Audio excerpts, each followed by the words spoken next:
Innervibe show on Essence Radio. This is Yas Alexander. Say so. Yes, good evening, family. Greetings. Greetings. On Sunday, the 23rd of December 2012. The world didn't end then. Did it? No. It did it? Was it meant to? No. Well, I'd never believed that it was going to, but okay. In the media, like the media likes to do, there was all this hype, the world's going to end, apocalypse is coming. People believed it. Yeah. Yeah, some people actually believed it. They did, didn't they? Yeah. But greetings everyone out there, you are now tuned in on the Innervibe show on Essence Radio. Mm-hmm. And your hosts for the evening are Brother Haru and Rosalind Blue. Mm-hmm. That's right. And joining us tonight is... Lenon Honor. Okay. Mm-hmm. And Lenon Honor is a writer, a musician, video producer, talk show host and counsellor. Mm-hmm. You can check out his website, lenonhonor.com. He provides a wealth of information and inspiration in regards to manhood, fatherhood, marriage, children, family and personal growth. And you can see that when you look at his videos, he brings all his children and all the family into the videos, which is a wonderful sight. Yeah. He's also the writer of 2 published books. The first, Writings for the Fathers of the World of Tomorrow. Mm-hmm. I need to purchase me a copy of that, I think. Deep in the Garden of Consciousness is his second book. Definitely worth a read. That delves deep into metaphysics, spirituality and consciousness. Yes. I wonder if Lenon can give me a discount. Hint. Anyway, it's a bit cheeky, but oh well. He's done a few lectures as well, and lots of videos, documentaries. Yes. Where he's researched thoroughly. One called "What Lies in Plain Sight." Mm-hmm. One of the other ones is the Borg agenda. That's right, and that's what we'll be talking about tonight. Yeah, we're discussing the Borg agenda and transhumanism. Mm-hmm. So, should we? It's a bit of well, what do you think the difference is, or is there a difference between Borg agenda and transhumanism, or is it the same thing? Is it the same thing? I think so. Yeah, so we'll find out. We'll find out more from Lenon, innit? Yeah. He's the expert on this. Definitely. We're not, but I mean. That's why we invited him on the show. Exactly. Okay. Well, what I know of it is the merge of technology with human beings. Okay. Yeah, and from this RFID chip, which is expected to be introduced, that could be a sign of this transhumanism and Borg agenda. Mm-hmm. They said that they've got some cars, RoboCop type cars, which will be coming out in around 2020 or just after. Yeah. So yeah, it's like that film in it we watched, THX 1138, where they had the cops as the robots. Well, they were RoboCops, weren't they? That was in the 70s. And that film was made in the 70s. Yeah. Yes. Yeah. Okay. Yeah. THX 1138. Yeah, that's very interesting. So check that out. Okay. Yeah. So we've got Lenon Honor this evening. He's also, he as I said, he's a family man. Mm-hmm. So check out some of his videos. He's got a wealth of videos. I'll go through some of them now. He actually made one called Fathers and Sons. So check that out on YouTube on his page, Lenon Honor Films. Yes. He's got another one out. He actually made a video based on the 21st of December myths and that 2012 Ascension and Spiritual Complacency. Yes. I watched that one actually. It was very powerful. Very powerful. Okay. It resonated a lot with me. He's got another one. Well, he had a series of child molestation, child abuse, sexual abuse, rape. Yeah. The series on that. Wow. Scandalous women, gangbangers, and manhood. Yeah. So he's got a wealth of videos. Check his YouTube page out and check his website out, lenonhonorfilms.com and lenonhonor.com. Yeah, so what we're going to do, we're going to go for a short musical break. Okay. And then we're going to call Lenon in. Yes, let's do that. Brother Haru. Okay. What shall we play? I don't know, whatever. Yeah. Shall we play robots? Yeah, perfect. Should we find it? Let's play robots. Yeah. Perfect for today's show, isn't it? Definitely. Yeah, Okay. okay. Robots. Robots running the world, yo, watch. Your watch has been replaced by phones. Stop denying that you're not. Relying on robots and computer chips. Take them away. Keep the cluelessness. Jobs eliminated in plants and such. They got a newer shift of employees who don't bitch. They're programmed and don't trip. Don't need a check, just an upgrade. No healthcare, a quick virus scan will do when they update. Cables and wires replacing tables and chairs in offices. So when you call, there's no personal care. Just an automated voice. But when you talk, it can hear and then respond robotically as if a person was there. It's weird. Gears and cranks replaced by server space soon. Robots will make food at your favorite burger place without messing up your order. I got a question. Are you robotic enough for your employer? Robots. Every place that I look, I'm seeing robots. They're replacing the human beings. Robots. Don't have a face, just an HD screen. Robots. Don't know the taste of a bit of feeling. Robots. You can find them under any ceiling. Robots. There's a ton of governments concealing. Robots. Man-made, but making man-mad. Maybe the biggest mistake that man had. Robots running the world, yo, watch. Circuit boards stay at work non-stop. No overtime pay, no salary, bro. So clocks at the job stay running. You're not a necessity to your boss unless he needs you to make a decision. Otherwise, fall in line with the rest of these workers on the assembly line that are unaware that the boss is assembling lies. He's planning on laying off everyone the minute he finds a machine that can do their job in minimal time. Similar to Johnny number 5 or Optimus Prime. Rosie from the Jetsons is stopping your shine. The unemployment rate skyrockets. We hate fundage. The governor is just a T-800 program to make cake, does it? Make you uncomfortable talking to machines, touching these screens. What you think, cousin? Robots. Every place that I look, I'm seeing robots. They're replacing the human beings. Robots. Don't have a face, just an HD screen. Robots. Don't know the taste of a bit of feeling. Robots. You can find them under any ceiling. Robots. There's a ton of governments concealing. Robots. Man-made, but making man-mad. Maybe the biggest mistake that man had. Robot. 8 million terabytes.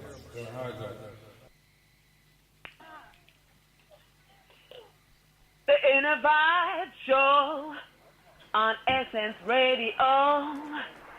This is Yas Alexander. Sexo. Yes, so. I love Yes. that. Hello, dude. Local. Is she from Leicester, ain't she? No, she's from Birmingham. Oh, okay. From But she's Birmingham. Still from Midlands. Yes, Alexander. Yes. Yes, from the west of the Midlands. We're in the east of the Midlands. Still Midlands. Here in the UK. Yes. Yes. Where it's not so, in fact, it wasn't so cold today, was it? No, it's 11 degrees, which is actually Celsius, which is actually good. For this time of year. Exactly. Yeah.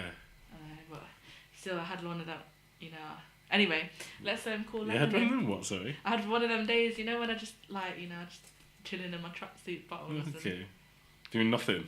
No. Being lazy. No, I was meditating Okay. and doing my yoga Okay, that's nice. and doing a bit of qigong. That's nice. Okay. So, Good. oh, Lenon's calling Here us. he is. Yes.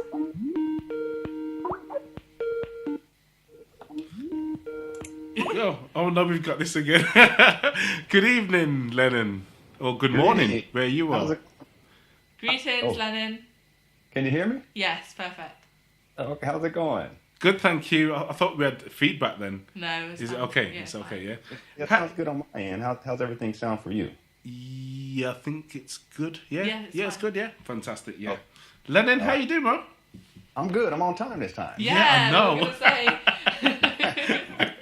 I set my Android phone last night to make sure that I would wake up in time for the Borg agenda. Fantastic. Yeah. They do a good job, don't they? These robot phones. Yes. That's right. It woke me up. It didn't beep. It actually stood up and walked over and tapped me on the shoulder and said, well, here I am. I suppose there's an advantage there of them. Yeah. I guess we could say that. Yeah, definitely. Yeah, I watched your clip. Was it yesterday? Yeah, yesterday I watched it on the 2012. The fakeness of it, really. Yes. Of the date and that was very, very interesting. It really resonated with me, Leonard. And I was laughing in a lot of places, to be honest. Yes. And it can be humorous, but it can also be quite sad. Yeah. It really can, because so many people are bought into that illusion. I still have people emailing me now saying, well, it's still going to happen. Okay. It's still going to happen. Just wait. And someone actually emailed me and said, well, you know, we also benefit from illusions. And I said to myself, really? Okay. Well, you can benefit from your illusion as long as you want to, but time will tell the truth on the illusion. And That's if right. you continue to believe, that's not going to transform your spiritual condition or the evolutionary process of the human being. It's not going to take place that way. So many people bought into that illusion, and it's unfortunate. A lot of people made a lot of money by selling products that, or even services that were propagandized to assist people in their ascension. And I've always come from the vantage point. I wrote it inside of my book a couple of years ago, dealing with what I call date-based ascension in December 21st, 2012. And that is that ascension is internal, and that digits on a page or time makes no difference. It's something that we do every single day, personal refinement. And so many people were simply waiting on a date as if it was going to magically transform the nature of our reality here on planet Earth, and became spiritually complacent. And I am not a complacent person. We have to do the work as a species to get this species back on track to cosmic respectability. So on one hand, you know, it can be kind of humorous. And I know when I talk about it, you know, I try to infuse humor in it. But then I also recognize that in terms of the species, it is not something that is so... it's just not as funny at a certain point, because you realize how people's lives are impacted in a negative way. And there are people who still believe in the illusion, and it's unfortunate. Yeah.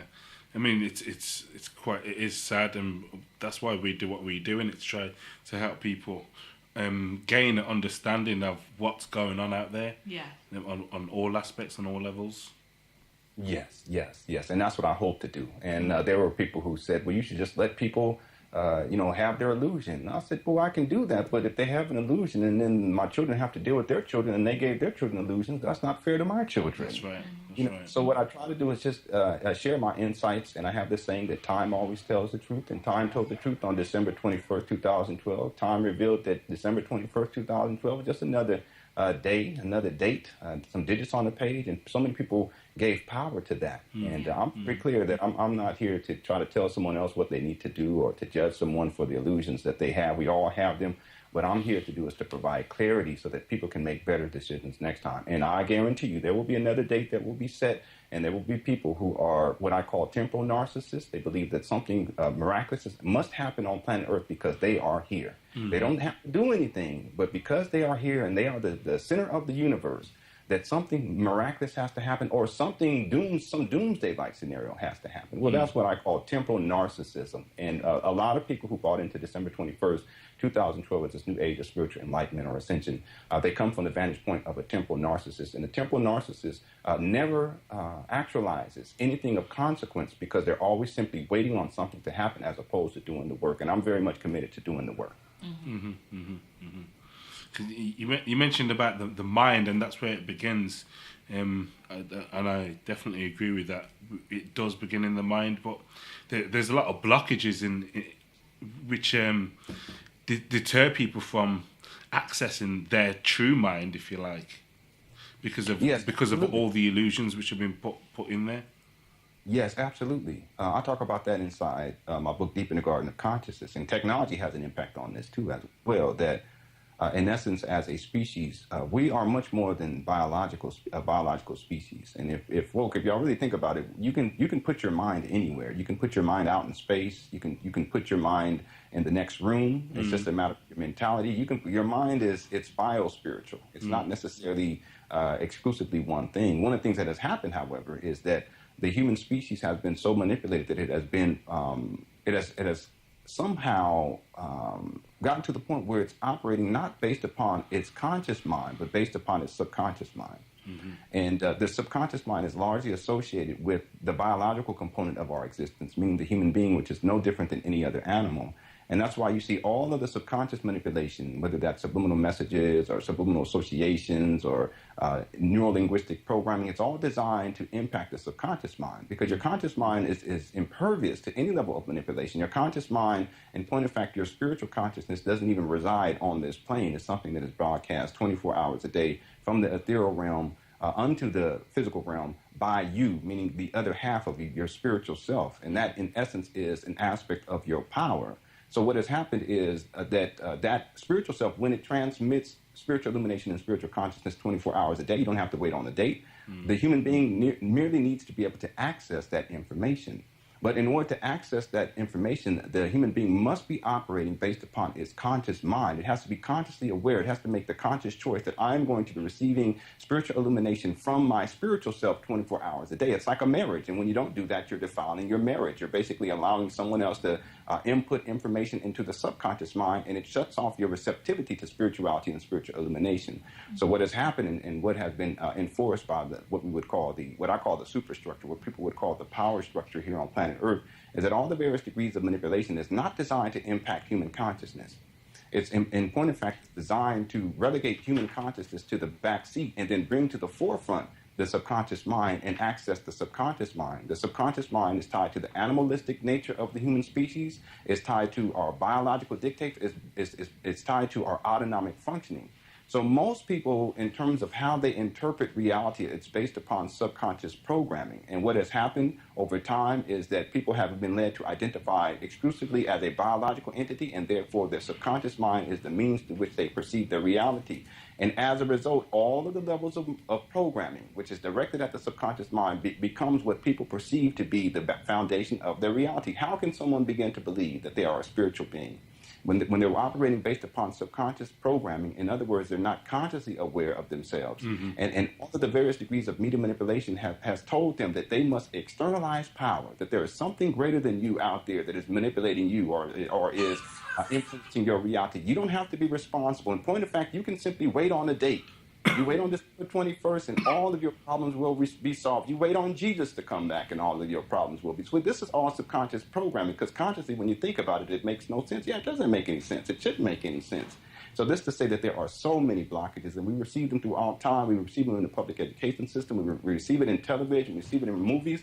And all of these things have stagnated the spiritual progressions of the human being. And what I propose, and I propose this in my book, is that what we must begin to do is begin to take a conscious approach to our existence and do not identify exclusively as a biological component. And in that sense, we will gain access to, via our conscious mind, we'll be able to gain access to the spiritual illumination that is broadcasted by our spiritual self 24 hours a day from the ethereal onto the earthly. That is a very powerful place to be. Mm-hmm.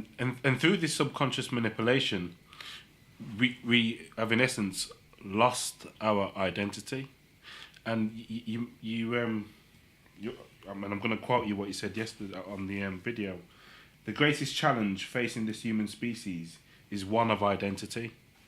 And that ties in quite nicely into this Borg agenda, this transhumanism, because I mean, through this subconscious manipulation, what media, religion has done, it's made us in a way accept the technology. Therefore, this transhumanism will be accepted more widely and with much more ease. Would you agree with that?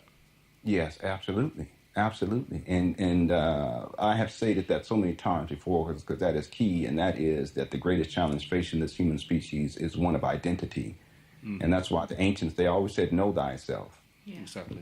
We don't think about that. What does that mean? Does that mean I just know my biological component? No, that means know your spiritual component too. Know the full breadth of yourself. It's interesting because transhumanism as a concept, it is largely tied to eugenics and race-based mind control programming. The concept of racial superiority and racial inferiority, it just plays itself out within the scope of technology. Mm-hmm. So transhumanism, if you look at the word, trans means to go beyond, and humanism means go beyond your humanity. Mm-hmm. And so how do we do that? This is what's being proposed. And again, this is not, if you think about it consciously, everyone would say, well, this is ridiculous. I don't have to, infuse technology into my body in order to become more human. What sense does that make? Mm-hmm. I don't have to become android-like in order to be more human. That makes no sense. It's a paradox in essence, consciously. But then on a subconscious level, because it has been sexualized, there's so much propaganda about it, people have been led, and most people are operating based upon their subconscious mind. People have been led to believe that somehow, and this is the premise of transhumanism, that in order for the species to further evolve on any level, whether that's physically, spiritually, emotionally, intellectually, that we must embrace technology and become greater than human beings, transcend our humanness. And then now we must have technology that will be our savior. It has come to a religious fervor for many. And if you look at it, there's a lot of people, when a new iPad comes out, a new iPhone comes out, a new Xbox comes out, a new video game comes out, they're waiting in line in the rain or in the snow 2 days in advance, waiting for this technology. Well, that's no different than, the religious individual who's waiting on Jesus to come. And they have this fervor about being there in that place because they believe that technology is their savior. Transhumanism, in essence, is this notion that in order for us to evolve as a species, that we have to embrace technology, and that technology will be our savior. Technology will be that which will allow us to become something greater. And in so doing, in essence, what's taking place is people's over-dependence on technology. There's nothing wrong with dealing with technology because we're using it right now. But it's another thing when technology becomes your reason for living, and your technology is what inspires you, and your technology is what you are making love to, or what you think you're making love to, because there are sex spots and these types of things as well. There's something different about being able to be in the presence of someone and talking with them. There's something different about being out in the sun sometimes as opposed to talking to someone over the internet, or being on the internet all day and you don't go outside at all. There are children who do not go outside these days. They don't have time because they're on the internet, or they're playing Xbox, or they're on their iPhone, or they're texting each other. Well, this is the over-dependency on technology, and this has been propagandized by many different ways, in many different ways. And one of the preeminent ways has been through the sexualization of technology. One of the primary ways that you can sell something that is not beneficial to someone else and make them believe that it is beneficial is you sexualize it. That's right. That's right. And this has been done with transhumanism.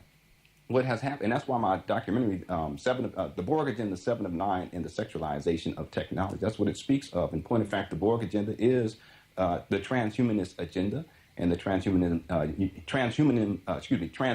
agenda simply means that in order for us to evolve as a species, that we must embrace technology, and that technology must become part of our biology. And like you said, it's how it's been sexualized. When I first saw 7 of 9 on Star Trek, how long ago was it? About 15 years ago, maybe? Okay. About 10, 15, maybe, let's see, about 15 years ago. I mean, I was about 20, 24, 25, around that age, and I thought instantly, wow, look at that, man, that just looks, that's something you just want to hit, innit? What was in it? No, it's I'm just showing Rosalind Blue a picture of her. Okay. Yeah. Oh, right, okay. Yeah. Have you seen it? Have you ever seen it? No, I don't watch stuff like that. Okay.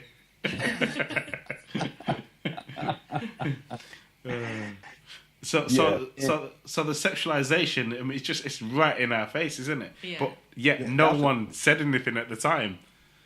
Yes, absolutely. That series, too, by the way, that series, it was, in essence, it was saved, in a sense, because by bringing her on to the show. And I talk about this in my series, The Borg Agenda. I think in part 7A, I talk about this, that in Star Trek Voyager, it was unique in that this was the first series that actually had a woman captain.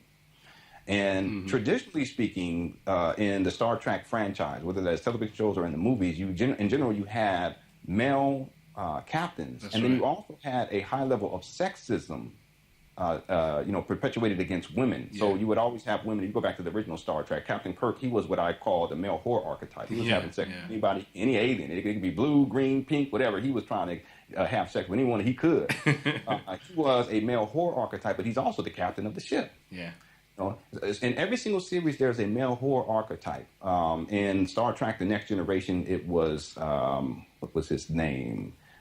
Commander William Riker. He was the male whore archetype. Every single series has a male whore archetype. Tom Paris was the male whore archetype in Star Trek Voyager. In Deep Space Nine, the male whore archetype was Dr. Bashir. Every single series, even in the most recent series, Enterprise, which was a horrible series, I don't even want to give it any reference, but they also had and I was a Star Trek fan. I still consider myself to be a Star Trek fan, but that series was horrible. That also had a whore archetype. But within the scope of male whoredom, you also had the perpetuation of particular ideas, misogynistic ideas about women. Oftentimes, women were scantily dressed. Even when you go back to 1966 with the original series, you all saw, and you would always hear women say this, and that's why I point this out inside the series. I don't understand. Over and over again. Yeah. I don't understand. And they look as if they're, this archetype that they give, like the dumb blonde. It's right. That thing. They present it over and over again in women in the Star Trek series. Well, that was not by accident, because Star Trek, in essence, it's telling it's a futuristic treatment of historical events that took place here on planet Earth. Yeah. One which includes African enslavement and enslavement of indigenous people, space, the final frontier. These are the voyages of the Starship Enterprise. Well, this is actually a space. This is a sea ship. Space is just a symbolic representation of water. This whole enterprise is about the enslavement of indigenous peoples, but then also one of the dynamics that people don't really understand or don't really think about as it relates to African enslavement or the enslavement of indigenous peoples globally over time is that the individuals, meaning European colonialist powers, how they viewed their women is no different than how women are viewed within the Star Trek franchise. Mm. See, if you're going to go enslave other people, you're going to have a low as a European man, you're going to go out, and I'm talking about historically, so I'm not talking about anyone of you all who are happen to be European right now. I'm talking about historically. If you're going to go out and enslave people, murder, rape, and pillage, rape women, African women, rape African girls, rape African men, and rape African boys, you're going to have a low level of respect for your species have, and in particular, white women or European women as well. So this is another dynamic that is not often spoken about when we talk about the mentality of colonialist powers. This plays itself out in Star Trek. Mm-hmm. Now, to tie this to 7 of 9, one of the things that happened was because in Star Trek Voyager, you had a female captain, it was very difficult to sell this series to males who were used to having these misogynistic ideas perpetuated within the Star Trek series over time. Yeah. Okay. Additionally, these males were in particular, that particular generation had been exposed to high levels of pornographic imagery, pornographic videos, pornographic music. Okay, the over-sexualization of women, they had been exposed to that. So then now you have a female captain of a starship? How am I going to respond? I'm not going to be interested in that if I have these misogynistic... So what do they have to do?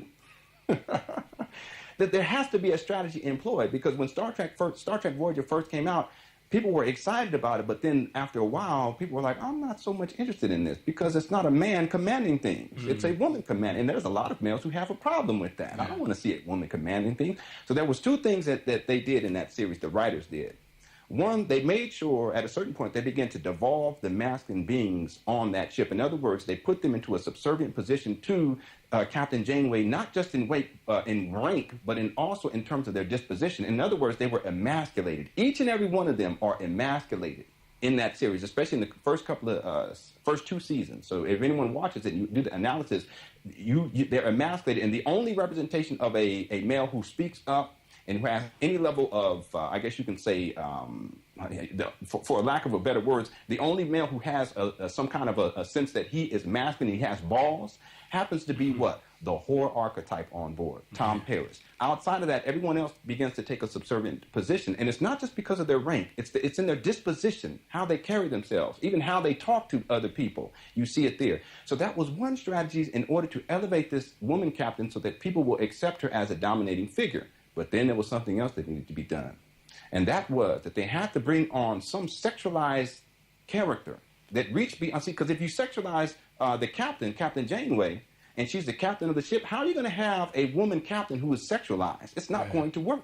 Mm-hmm. Because and ultimately, how people who are viewing the film, when they see her, they're going to see her as a sex object, not as a command force that has power. Yeah. And then their misogynistic programming that has been embedded in their subconscious mind begins to play itself out. She can't be sexy, or she can't be attractive. She can't be a sex symbol and then also be a captain too, because you can't be strong that way. You look at the porn, the women are never strong. They're always submissive, etc. Unless you get into the freaky-deaky stuff. My point being is that in order for this series to continue to perpetuate itself, because the male fan base began to have issue, it's a subconscious thing, with seeing a woman in charge, what do? We have to bring someone onto the set. We have to bring a character onto the set, and we must sexualize her to the extreme. Yeah. This is what they did with 7 of 9. Again, in order to sell an illusion to someone, in order to sell something, i.e. the sexualization of women, as being attractive to someone, or as being something that is going to benefit the male viewership, what do? You bring in a character and then you over-sexualize her.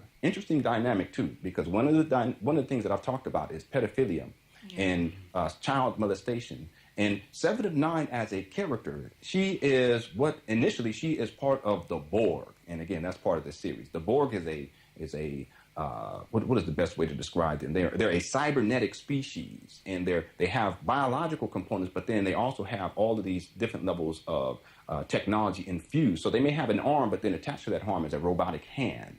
They may have an eyepiece. They may have one eye, but then their other eye has this, it's basically some kind of a digitized component that is inserted into their body. In other words, it's cybernetic. They actually infuse it into their body. So at a certain point, they can be more technological than they are biological. And what they do, and this is a testament in terms of the premise of the Star Trek Enterprise, because each species functions as a colonizing force that's out there in space somewhere looking for a new landmass to conquer. The new landmass is a symbolic representation of, they're out there in space looking for a new planet to conquer. The planet is a symbolic representation of a landmass here on planet Earth. Space is water on Earth. The planet out in space is a landmass here on planet Earth. Every single species is a colonizing force, and they're vying for domination and control within the Milky Way galaxy. Well, the Borg, what they do is they seek out particular species who have particular attributes that will benefit them. So now we're getting into race-based mind control programming, because in essence, if genetically this particular species is of a high quality, then the Borg will assimilate them. But if they are a low genetic quality, the Borg will either destroy them or leave them alone. Now we're getting into racial superiority and racial inferiority. So this assimilation process is wherein the biological being that they perceive to have some kind that they perceive will benefit the Borg, it is slowly but surely assimilated. Its arms and limbs are taken off, and instead they're inserted these basically this interface. Now they're half robot. They have these technological devices implanted throughout the body, and then their mind is thoroughly compromised. Instead of having their own thoughts, they're now part of one mass consciousness. So they don't think for themselves anymore. Sounds familiar? They no longer think for themselves. They're part of a collective, and in point of fact, they call it a collective, and they call it the hive mind. Right? Everything that the queen thinks, that's what the whole Borg species begins to think. So this assimilation process, and guess what? When an individual is assimilated, whatever the degree of consciousness they had at that time is where they are maintained at. So if you're assimilated at the age of 50 and you're assimilated into the Borg collective, and let's say at the 20 years later, your mentality will be the same. You still won't be able to act, you still won't have your own independent thought, but in terms of your mental condition will be the same as if when you were 50. Well, the same thing applies. What if you're like 7 years old when you're assimilated? You have child consciousness. Well, if you're assimilated at the age of 7, and let's say 20 years passes, you still have the mentality of the child. Guess what? When 7 of 9 was assimilated, she was a child. And so therefore, what happens in the Voyager series as a propagandization of pedophilia, again, if you sexualize it, people will accept it. To propagandize the sexualization of children, she's assimilated at a very early age. And then in the Star Trek series, she is taken out of the collective by the Voyager crew, Captain Janeway of the Starship Voyager. Inevitably, they take her out of the collective, the Borg collective, and then they begin to take out her implants, slowly but surely. They can't take all of them out, because if they take all of them out, then she will die. They take out what they can. They have a holographic doctor that does this. Again, the overdependency on technology. And at a certain point, once she begins to reacclimate herself to her biological self, you realize that her mentality is the same as if she was a child. So you basically have a child archetype walking around on ship, and then they dress her up in a skin-tight catsuit. And then all of the male characters begin to hit on her. And I'm talking about male characters who are older. Of course, Tom Paris does so. Ensign Kim does so. The second in command, he does so. And later on, he actually gets into a relationship with her, and they're doing all the kind of stuff. But the point being is that her consciousness is still that of a child. So you see her as she begins to interact. She's just like a little child and dressed in this provocative, skin-tight gray catsuit walking on ship. And you notice how, if you watch Voyager, in terms of how the camera angles, they're always focusing in on her body. Well, her mentality and her consciousness is still that of a child. What they've done is they've sexualized her. And in the process, they sexualize technology, because not only does she represent child consciousness, but she also represents the Borg collective. And that represents technology. Well, that's transhumanism in essence. They've sexualized it, and that's precisely what they did. And guess what? All of those male viewers who had a problem before with the Voyager series, now they're like, I am going to watch this for sure. Yeah, Look definitely. at what she has on. But in essence, what they're being drawn to be attracted to is basically a sexualized individual, a woman who has the consciousness of a child. She represents the little girl who has been sexualized in many males. That was the premise by which they decided to continue on with the series.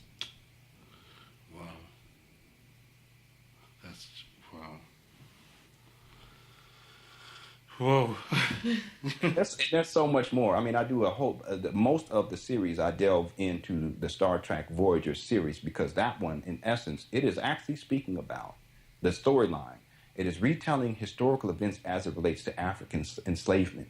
That's why another thing that people will find is that many of the actors, in particular many of the black actors that appear in the Star Trek franchise, they also appear in Roots.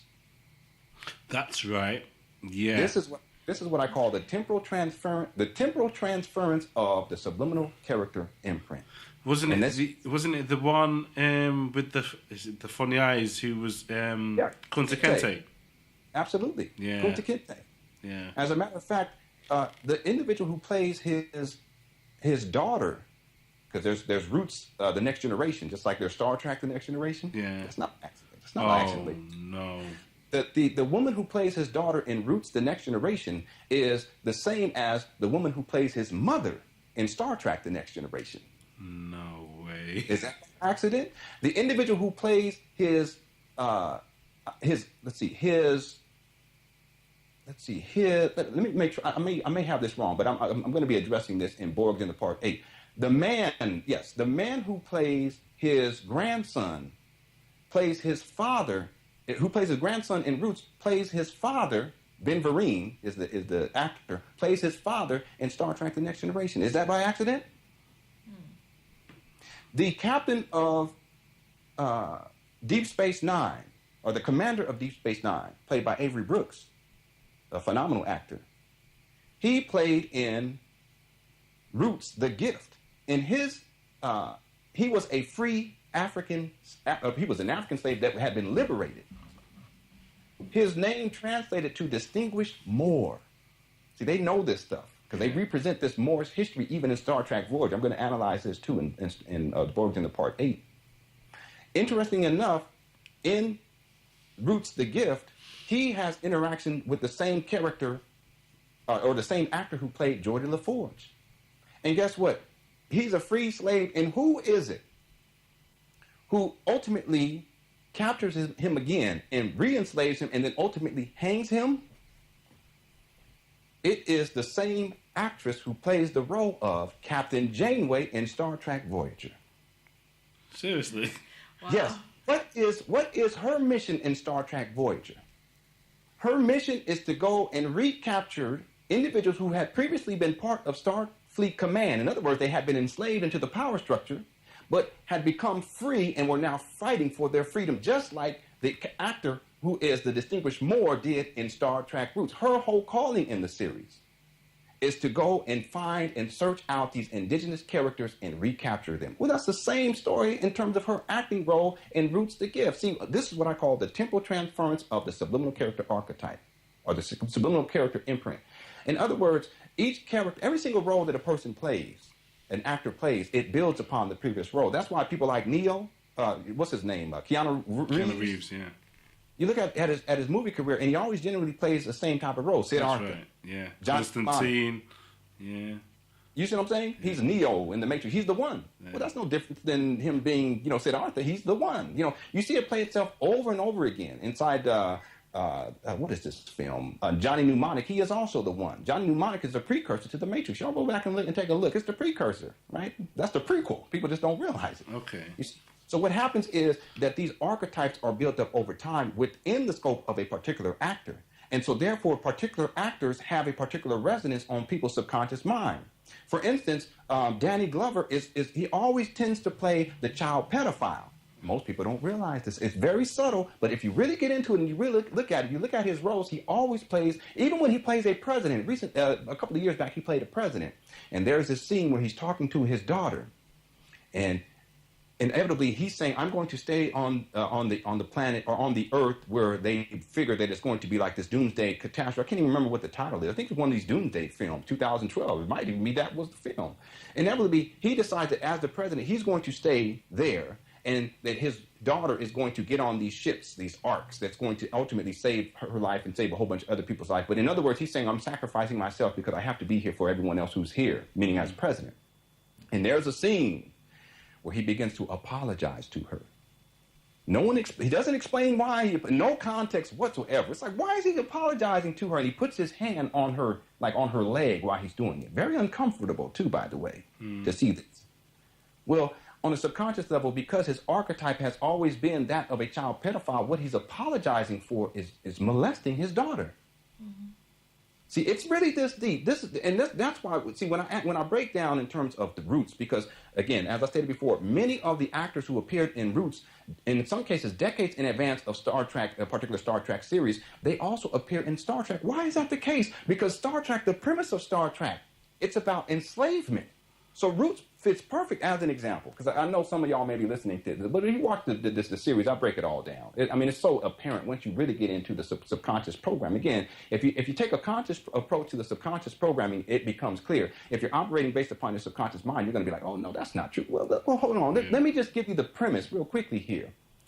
In Star Trek, the initial series that premiered in 1966, there is an opening statement, and everyone should know it if you've ever watched Star Trek: Space, the Final Frontier. Yeah. These are the voyages of the Starship Enterprise. Its 5-year mission to explore strange new worlds, to seek out new life and new civilizations. That's right. Boats go where no man has gone before. What are we talking about here? These are not spaceships. These are starships. Ships. See, the treatment, this is really a historical treatment of, or a futuristic treatment of historical events that have taken place on planet Earth. So, ladies and gentlemen, it's quite simple. When you understand the symbolism of Star Trek, you realize that a spacefaring vessel is merely a symbolic or a futuristic treatment of a seafaring vessel. Space itself is nothing more than water. Space out there in the cosmos is nothing more than water here on planet Earth. Planets out there in the cosmos, someplace in the universe, is nothing more than a new landmass out here on planet, or new landmass here on planet Earth. So if you just take that, and I give further examples so that we can understand the symbology of it all.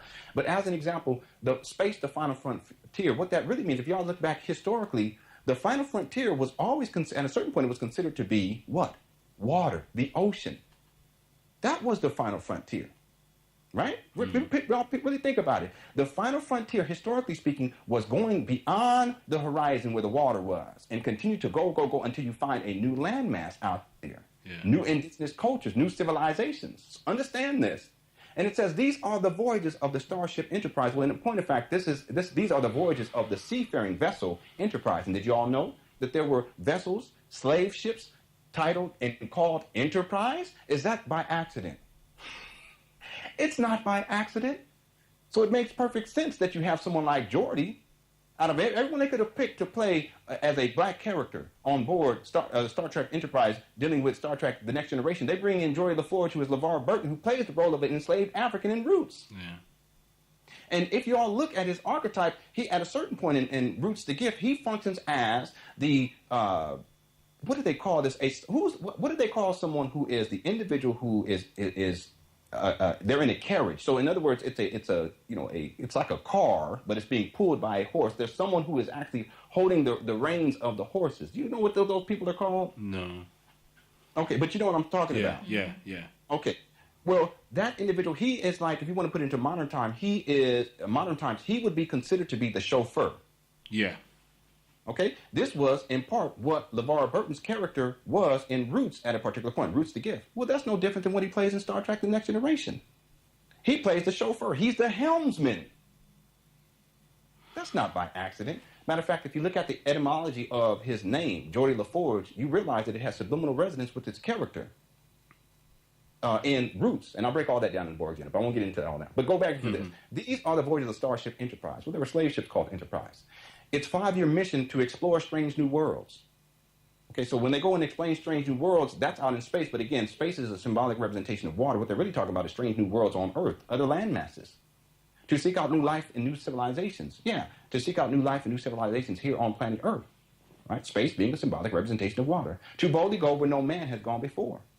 Yes, that's precisely what European colonists used to say. But they would have it this way. We're going where no civilized man was going before. Yeah. As a matter of fact, ladies and gentlemen, a lot of this is tied to Rome as a colonizing power. In point of fact, if you look at the etymology of James Kirk, who was the original captain, I know I'm giving a lot of different tidbits, but when y'all get back into the series, all this ties back to transhumanism too. Because ultimately it ties back to eugenics, and it ties back to this concept of racial superiority and racial inferiority. James Tiberius Kirk, it actually represents, James, if you look at the etymology, it represents ruler or king. Tiberius, this was a Caesar of Rome, right? And then Kirk means church. So what are we talking about here? We're talking about the the Roman Catholic Church. That's in his name. And guess what, ladies and gentlemen? It was the Roman Catholic Church that went out there and sanctioned what? Missions to explore strange new worlds, to seek out new life and new civilizations, to boldly go where no civilized man has gone before. In other words, it was the Roman Catholic Church who legitimized the enslavement of indigenous people globally, and it still continues today. And even in the very name of the initial captain of Star Trek, James Tiberius Kirk, it's right there in plain sight. So this is to say that Star Trek as a series, its premise is based upon this notion that there is a colonizing force that is out there, out at sea in essence, but it's futuristic treatment. And it's going about the process of assimilating new cultures and new peoples and enslaving and making them be part of this power structure that they call, what do they call this? They call this the Starfleet Command, to be part of and to come under the umbrella of this colonizing power. Well, that's the premise of Star Trek. And then within this premise, you have the infusion of technological dependency. Why? Because just as the colonizing forces had technological superiority over those indigenous populations that were just living in nature, well, the same thing applies in terms of the indoctrination procedure that is taking place here on planet Earth currently. So when we have a level of technological dependency, that's where transhumanism comes into the picture. And it is also tied to eugenics, and it's also tied to racial superiority and racial inferiority, in that the individuals, it's being propagandized that the individuals who do not accept transhumanism, you will be left behind. If you do not have the latest iPad, you will be left behind. If you don't get the biochip, then you will be left behind. Your children will not be safe. If you don't infuse technology into your body, you will be left behind. But then the question becomes, well, who's going to have the power to hand out this technology? Those will be the most powerful people. Yeah. And therefore, instead of dealing with genetic superiority and race-based mind control programming, now it be technology-based. So in other words, if you are to be of consequence and be of superior stock on planet Earth, and you abide to the concept of transhumanism, then you must infuse technology. And those who have the most technology and the most infusion of technology, they are the superior caste. Well, that's precisely what is being told inside the Star Trek series. The superior class of people, or the superior race, happens to be the colonizing forces that is coming out of Rome, in essence. Captain James T. Kirk. This is a superior class that is going out into space, going out into water, seeking out new civilizations to dominate, to control, and to bring into this power structure as quote-unquote slaves. Well, that's precisely why, to make a short story long, that's precisely why when you look at the characters, the African-American characters, most of them who play significant roles in the Star Trek series, you find them playing roles in Roots, because it's all about African enslavement. It's all about the enslavement of indigenous people. Wow. Can I give one more quick example? Yeah, sure. For those of y'all who still, no, I don't see that. Well, that's okay. Go view the series. I give so much evidence to prove it's almost ridiculous how much evidence is right there in plain sight.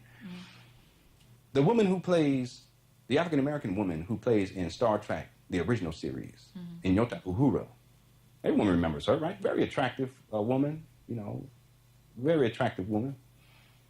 Her name, it translates to freedom amongst the stars. What? Okay. So if you got to go out into the stars, in other words, you got to go out off of land, because you remember it's a futuristic treatment. Yeah. You got to go off of a landmass in order to find freedom. Yeah. Well, what does that mean? When you were on land, what were you?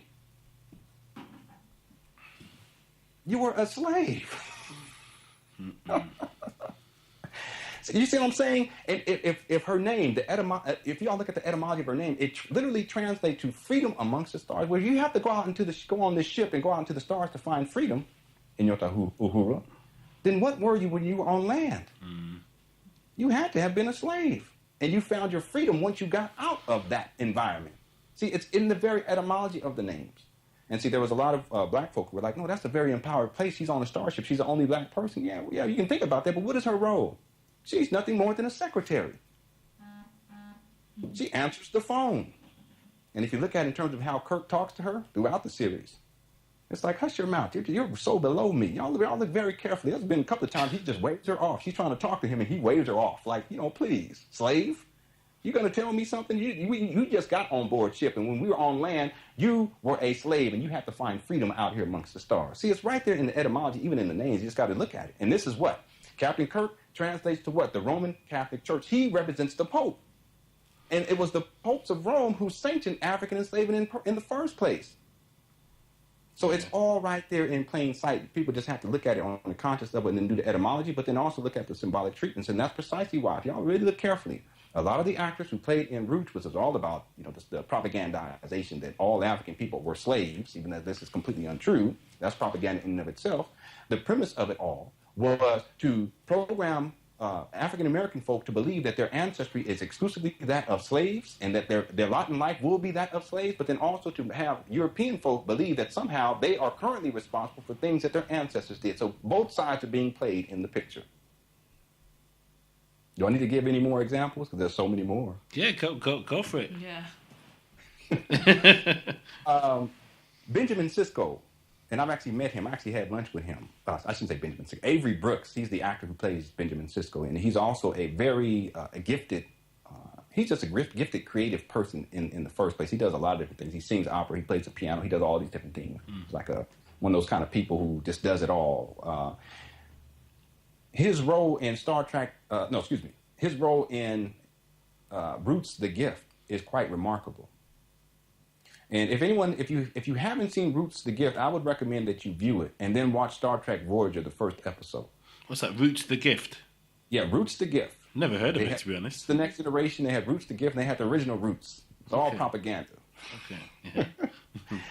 It's interesting. The only character in Roots who is free, a free enslaved, and in Roots the Gift, the only character who is African, or who have lineage of an African, and is free, in other words, he's not a slave, happens to be the character played by Avery Brooks. And his name in the show, it translates to distinguished Moor. Well, if anyone knows Moor's history, you realize that there's something else that's being told. They wouldn't name him that for any reason. He's free. And he has his own horse. He has his papers that prove that he is he was freed by his master. And his name translates to distinguished Moor. That's not by accident. He interacts with LeVar Burton, who plays the role of Kunta Kinte, who also happens to play, what is this? He's the helmsman on Star Trek The Next, Geordie LaForge, the helmsman on Star Trek The Next Generation. He has these interactions with him. But the most important aspect of Avery Brooks' character is that he happens to be free. But ultimately, he is assimilated back into the power structure, recaptured, and he's hung. And in the scene where he's being hung, he's basically being lynched with 3 other African-American males, a very powerful scene too, by the way. There are people who are standing watching, Africans, enslaved Africans. And one of those individuals who happens to be standing there happens to be a character or a actor who plays in Star Trek Voyager.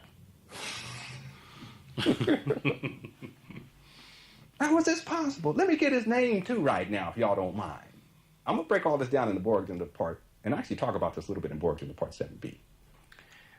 Star Trek Voyager. This is not by accident. See, I want people to think about this. See, Star Trek, in terms of the cast that are chosen, it's very exclusive because you only have so many people who are able to play in the series at any given time, main characters. And yet, if you look at Star Trek The Next Generation, and you look at Star Trek Voyager, you have quite a few actors who played in Roots, white and black too, by the way, who happen to and who are who are playing the role of a character that is quite significant, and there's a main character who happened to play in Roots. There's a character named Tuvok inside Star Trek Voyager, and Tuvok, he happens to be what is the best word to describe this? Because this often happens in movies. If y'all have ever seen Driving Miss Daisy, you see this dynamic play itself out, wherein there's the African-American male is often the helper. He always helping, Bagger Bands. He's always helping somebody. He's always helping a white person. Well, this is precisely what Tuvok, his role is. He is the counsel for Captain Janeway. Captain Janeway, her name, too, in the etymology, it actually deals with purity, and it deals with the port city of Genoa. Okay. And this was a slave port. So when you put in slave port and you put in racial purity, well, that's what her name actually represents. And he's her counsel. Well, this same individual who happens to be the counsel of her, in other words, he's like her butler on the series. He's actually a butler in Star Trek. Excuse me, he's a butler in Star Trek Voyager in essence, symbolically. Well, he happens to be a butler too inside Roots the Gift. Is that by accident? It's not by accident. The character's name is Tuvok, and the African American actor who plays that role in Star Trek Voyager, he also plays a similar role in Roots the Gift. And the point being is that the reason why particular actors are chosen for particular roles is because of the temporal transference of their subliminal character imprint. In other words, every single role that they play, there is a handover, if you will, from the previous role. And so whatever, for instance, if y'all look at, and I did an analysis of this, if y'all look at someone like Denzel Washington and you look at the progressions of his roles over time, early on he had a particular archetype. As his archetype continued to progress, he became more and more powerful until he played that role of Malcolm X. Yeah. But after Malcolm X, he did one more film where he played an honorable role, but then afterwards it was all downhill from that. You see, because it's telling a broader story over decades. It's telling a much more grander story. See, most of us, we tune into a movie and we go from, when the opening credit comes up and then when the old closing credits go down, you figure, okay, that's the end of the movie. No, it's much more deeper than that. We're talking about subconscious mind. The subconscious mind always seeks to find patterns and make correlations between things, including correlations between movies and the roles that particular actors play. That's why most actors play the same type of role over and over again. See what happened with Denzel Washington? Once he played that role of Malcolm X, you all take a look at his career, you begin to see that he played more and more devolved roles over time. And over time, all the way until he plays that one role in, what's this one where it was so violent, he was like a bad cop and he was killing people. And, Training Day, was it? Yeah, Training Day. That was the ultimate defilement of his archetype. Yeah. That was not by accident because it's telling a deeper story. If you go back to one of his main characters, and I'm sorry for just going off on it because there's so many different angles. There's so many different angles to approach this for people to understand. But again, I propose y'all just make sure you head on over to Lenon Films and just start looking at their work because I really outline a lot of this using many different examples, including Michael Jackson's "Beat It" and a lot of the programming that you get from Disney, etc. But if you look at Denzel Washington, one of the roles that he was mainly known for was the role that he played in Glory.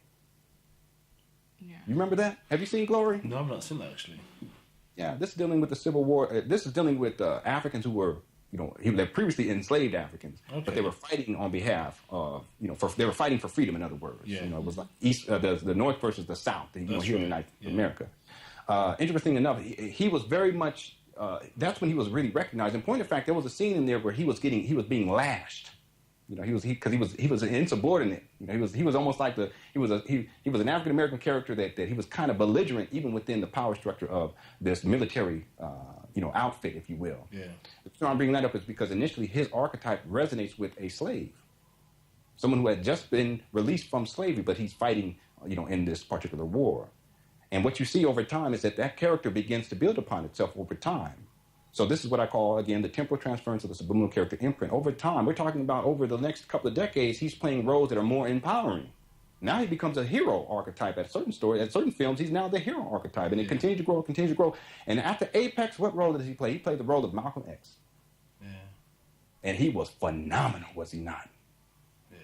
Incredible. That was the apex of it all. And see, what happened was, this story is what it's telling is a story of someone who was initially he was enslaved, but over time he was so powerful that he was able to come into these different levels of. He became a hero, and ultimately he became this world figure as Malcolm X. Again, this is the storyline that is being told not just within one film, but I'm talking about over time. And then after he plays that role, he plays one other character, one of the role where it's honorable, but then after that it's all downhill. Well, what's the story that's being told? If you are of a low quality, maybe you are in the midst of a slave mentality and you rise to the apex of your being, guess what? We're going to bring you right back down and you're just going to be a straight gangster. Mm-hmm. Training Day. Mm-hmm. And if you look at his characters that he's played, the roles that he's played since Training Day, none of them compare to that apex. None of them. There's a reason why, because Hollywood is telling an even much more grandiose story than what most people catch film by film. If you put them in sequence and you look at what's really being told, you're talking about his archetype, what he represents to the subconscious mind of the viewer. Initially, what he represented was a slave who transcended his slavehood and transcended slavery, transcended his slave mind, and ultimately became Malcolm X. That was the apex. And then after that, tearing him down slowly but surely to where Training Day. Training Day was an abomination. Yeah. And point of fact, symbolically speaking, Training Day was the assassination retold of Malcolm X. And did he get an Oscar for that one? Yes, absolutely. He didn't get one for Malcolm. See, and that's the other subliminal story that's told. If you play the role of Malcolm X and you play this character and you do it in such a way that it is beyond what anyone, nobody touch what he did in that. Yeah. Black or white, no actor can touch what he did in that. But you won't be rewarded for that, Negro. Yeah. But you will be rewarded. Seriously, you will be rewarded when you play the gangster archetype character who is a police officer in Training Day. When you're out killing people, you got baby mamas, you having sex with whoever and doing drugs, etc. You will be rewarded. That is the subliminal imprint program that is being issued through media and in particular through Hollywood. You will be rewarded for that. It was like with Halle Berry when she got rewarded for, was it Monsters? Yeah. Absolutely. Yeah. Be a horrible parent to your child. Yeah. Beat on your child. You know, be the whore archetype. Get up on there and talk about, oh, can you make me feel good and pull all your stuff off and have your stuff all hanging out. Do all that and we will reward you for that. Yeah. It's not by accident, ladies and gentlemen.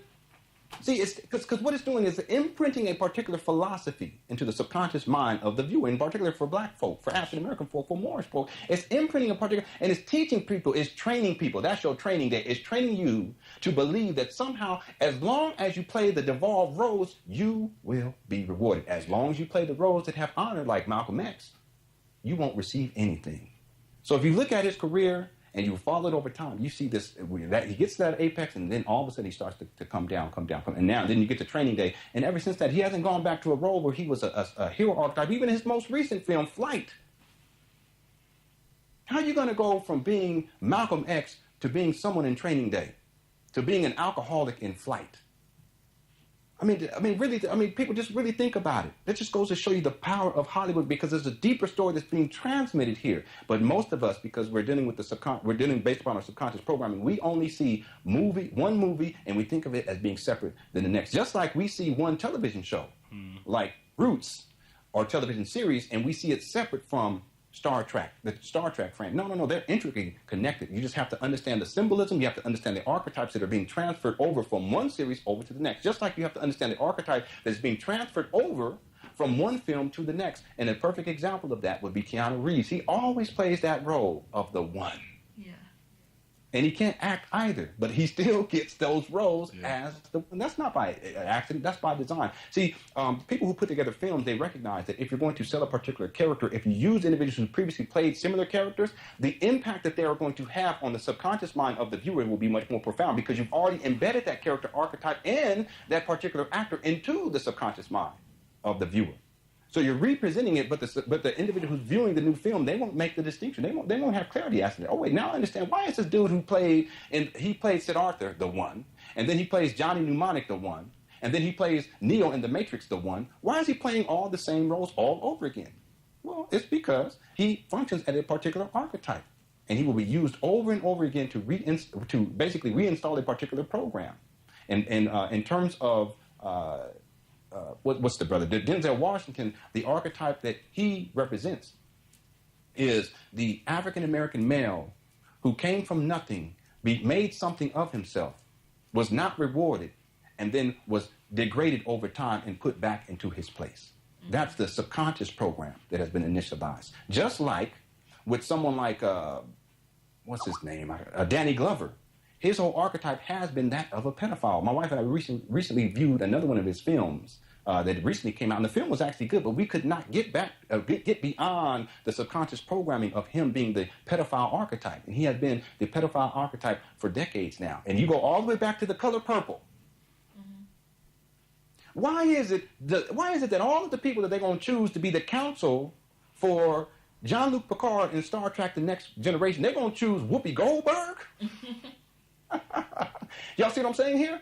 Because if you think about it, The Color Purple, we're really dealing with the slave mentality at that time. That's really what, even though it wasn't during the time of slavery, we're getting just out of slavery.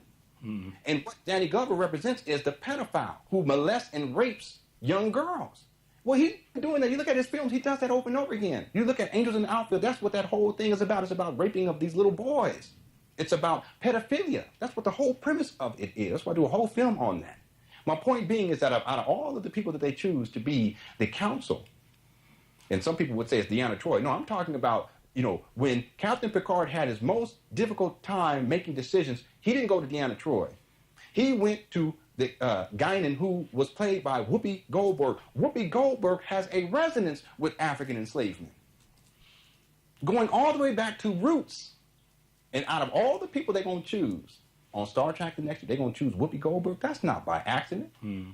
See, her role is no different than Tuvok's role on in Star Trek Voyager. She's the count. He was the helper. They always bring the black people in to help. Black people always helping white people. And again, I don't prescribe to the concept of race. So if any of y'all are white, don't get it twisted. Race is an illusion. In point of fact, I know I've been running my mouth, but in point of fact, race in the 1300s was classified as a contest of speed and the act of running. Yeah. It wasn't until the 1500s, mind you, ladies and gentlemen, that race began to be transformed and transmogrified into now it's represented in terms of a group of people traditionally thought of as connected by common descent or hereditary, breed, lineage, and family. Mm-hmm. We've only been dealing with this concept of race for the last, what is this? The last 500 years? 600, 600 years. Mm-hmm. Yeah, maybe a little bit less than 600 years. We've only been dealing with, prior to the 1500s, this concept of race as we know it today did not exist. See, there's a reason why, however, that it was transformed. Because it was a precursor for the justification of African enslavement. See, race in and of itself is an illusion. It's only been around for 600 years as we classify it today. Yeah. So this premise that we have that there's these different races, this is something this is something in the scope of human experience. This is something that's just a flash in the pan. Mm. You go back to the 1300s, and race, as we know it today, did not exist. We did not have those classifications. It's a more modern invention, and it was created so as to perpetuate this notion of racial superiority, racial inferiority. Without racial superiority and the concept of racial inferiority, you can't justify the enslavement of African people. So they had to do this, right? This had to be done in order. This was the precursor to the enslavement of African people and the wanton death and destruction and murder of indigenous populations around the world. Mm. So this is what I'm saying. Race is an illusion. Racism is real because that's dealing with a mentality. But that mentality is based upon the illusion of racial superiority and racial inferiority. And that illusion of racial superiority and racial inferiority goes back to the illusion of race in the first place. So I'm saying this to say that if any of y'all, if you take an offense in terms of my analysis, I'm telling you the programming that is present in Star Trek, that is present in Roots. That's not my philosophy. I'm just giving you the analysis of the subconscious programming that is there. And that's why in terms of the characters, the African-American characters that are inside of Star Trek The Next Generation, Star Trek Voyager, even Star Trek Deep Space Nine with the exception of Captain Sisko, they're always helping white people. Just like slaves are there to always help white people. This thing plays itself out over and over again. Whoopi Goldberg was there to help white people, Captain Picard. Tuvok was there to help white people, Captain Janeway. You see? Over and over again. And the reason why is because Star Trek is basically retelling historical events that have taken place here on planet Earth as it relates to the concept of race, racial superiority, racial inferiority, and the enslavement of indigenous peoples globally. Mm-hmm. Mm-hmm. And I apologize for running my mouth. But no, it's okay. It's all right. It's all right. Great information out there. I'm just outlining some things for people to think about. When you see the series, I give evidence or proof. I give video footage of it. I make the correlations and I prove without a shadow of a doubt that Star Trek, it's basically what it comes down to is race-based mind control programming, nothing more. Okay, well, let's go further into the technological interface with us as human beings. Yeah. Because I wanted to ask you a question based on this RFID chip. Yes. And the Obama healthcare bill. Mm-hmm. It states in that bill, I think it was from March of 2013, that anyone who didn't take the RFID chip will not be able to get any healthcare. Do you know about that at all? Yes.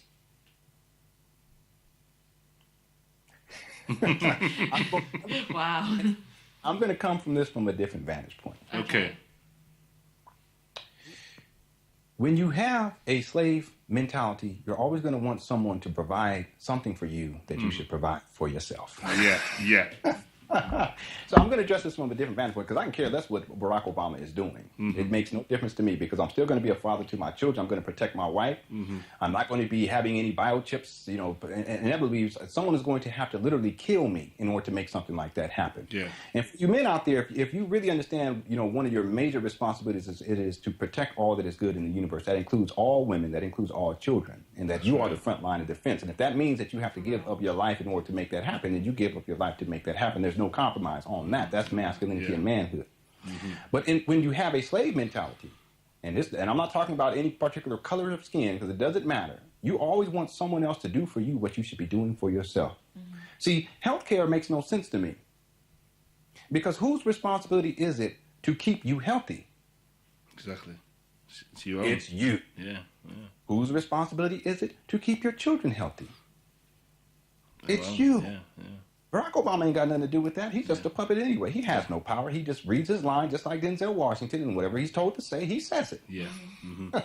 That's why oftentimes you see politicians, they take acting classes in the media, and they're more actors in the first place. Yeah. Did y'all know that? Arnold Schwarzenegger. That's right. Get to the chopper. Get to the chopper. Yes. Ronald Reagan. Ronald Reagan, he was a cowboy. Yeah. That's not by accident. There's no difference between them. They basically read their lines. Someone writes the script, they read their lines. Who has the power, therefore? The person who writes what they're going to say, or the person who reads what they have been told to read and say. See, so in essence, this illusion that somehow Barack Obama, and they've been talking about healthcare for a long time, it's inconsequential long term. But even beyond that, I take from a different vantage point, and that is to say that if you do not come from a place of the externalization of power, where you believe that someone is going to come and save you, Jesus or Barack Obama or anyone else for that matter, then it doesn't matter in essence what is being proposed. Because in essence, I take care. My wife and I, we take care of our children's health. They rarely get sick, and we rarely get sick too. I can't even remember the last time I was ill. So in this sense, when we talk about healthcare, what is the answer for healthcare? The healthcare is to take care of yourself. Yeah. It is to eat the best foods. It is not to take in toxic chemicals. It is not. Don't drink alcohol. Don't be sitting around smoking weed all day, or don't be doing meth. Don't do these types of things. I mean, that's something that's basic that we can do. See, when you're of this mentality and you're living that life, it doesn't matter what someone else is saying about healthcare because you know that it's your own personal responsibility. Now, as it relates to the biochip, I want to take this from a different vantage point too.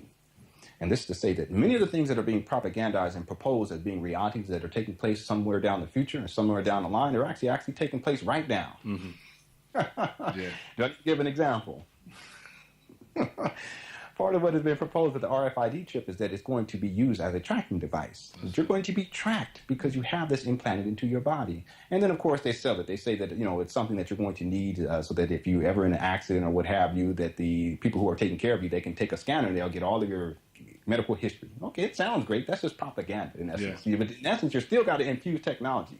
And that is a betrayal of your biological nature in and of itself. To take something that is biological, that is synthetic, to take something that is of an inorganic nature and put that and infuse that into your body. See, this is the premise of transhumanism too. It's just that we're beginning to see the early stages of the implementation of certain concepts, right? In essence, this biotechnological interfacing, if you will. Well, that's what it represents here. But I want people to understand this, that if it's being used for a tracking device, and that's the premise of it all, to be able to track people over time, the quote-unquote Illuminati is doing this. But then why the hell do you have a cell phone? Yeah. With GPS. Why you got GPS in your phone? Yeah. You see, it just gets people riled up. It gives people something to worry about. But the truth of the matter, you walking around with a cell phone, you're trackable at any given time. Yeah. Do people who are listening, do you know that? See, that's why the conspiracy theorists, in terms of the mentality, it's always impoverished. They always think that someone is out there trying to get them, but they're participating in the perpetuation of that which they're trying to defend themselves against, or at least what they perceive they're defending themselves against. So as it relates to Barack Obama, it doesn't really matter because ultimately people are being tracked. Every time you send an email, why the hell are you sending emails to people then if you don't want to be tracked? What do y'all think? That just disappears somewhere in cyberspace? No, everything that you do on the internet is archived. That's why you have IP addresses on your computer. It's tracked. You can block someone. If you can block someone on your Facebook account that you don't know where they're at, and you don't know where the computer is at, but you can block them, you best believe that someone somewhere out there can track you. Yeah. How do you have the power to block someone that you don't know? Unless on some level there is an interface between you and them that you may not necessarily be aware of, that is allowing you to have some level of power over them by blocking them. Well, the same thing applies every time you go on the internet. Every single time you go on. See, as an example, you go onto eBay and you can be looking up something. So, I don't know, Brother Haru, give me something that you would look up on eBay. Anything. Herbs, probably. Herbs. Looking up some herbs, okay? Yeah. We say, where I come from, you say herbs, okay? Yeah. We're looking up some herbs, okay? Well, guess what? You look up on eBay, you don't even have to buy anything, but you put it in the search engine and you stay on there, you just be on there for a couple of minutes, and then you say, okay, I got something else to do. Then you go on your email account the next day, you go to your email, you go to Yahoo, and all of a sudden there's an ad that pops up on the right-hand side for some herbs. Yeah. You say, well, how is that taking place? That's because you're being tracked anyway. If you have a cell phone, if you have internet access, you're being tracked. If you have GPS, you're being tracked. So what are you complaining about? See, if anything, don't complain about being tracked, because we're beyond that point now as a species. Yeah. Our dependency on technology is to such a degree, which is the Borg agenda, which is transhumanism, to where we are going to be tracked, because that is the essence of the technology itself. It's all about tracking. You have to be, everything must be trackable in order for it to operate in cyberspace. If it wasn't trackable, then everything would be lost out there in cyberspace. So therefore, everything must be defined, it must be clearly defined, and it must be trackable. That's part of the technological advancement. So let's be clear about that. If there is anything that people would have a problem with, see, people are seeing, what do they call that? Seeing the forest for the trees, or whatever they call that. They're missing the point. The point is, it's not about being tracked, because you're already being tracked. If you have a social security number, you're being tracked. Yeah. I can give examples over and over. You got to, if you have a state sanctioned identification, you have a driver's license, you're being tracked. Every single time you use your ATM card, you're being tracked. What are you complaining about? Yeah. See, every single time you use your ATM card or your credit card, you are being tracked. That's why at the end of the month, when you get that bill, you know exactly what that bill is. How is that possible? Because you're being tracked. Mm-hmm. And it's being tracked where you were at what time, when you purchased, what you purchased, and what you purchased. What are you tripping off of then, therefore? See, people are missing the point. The point is transhumanism. Yeah. It's not about the tracking dynamic. It is about inserting a biochip. What do they call this chip to, by the way? I can't. It's RFID. Yes, RFID chips. Yeah. It's about the violation of the physical body, isn't it? Yes. Absolutely. That's what it comes down to. And David Williams up in Manchester in England, he asked the question.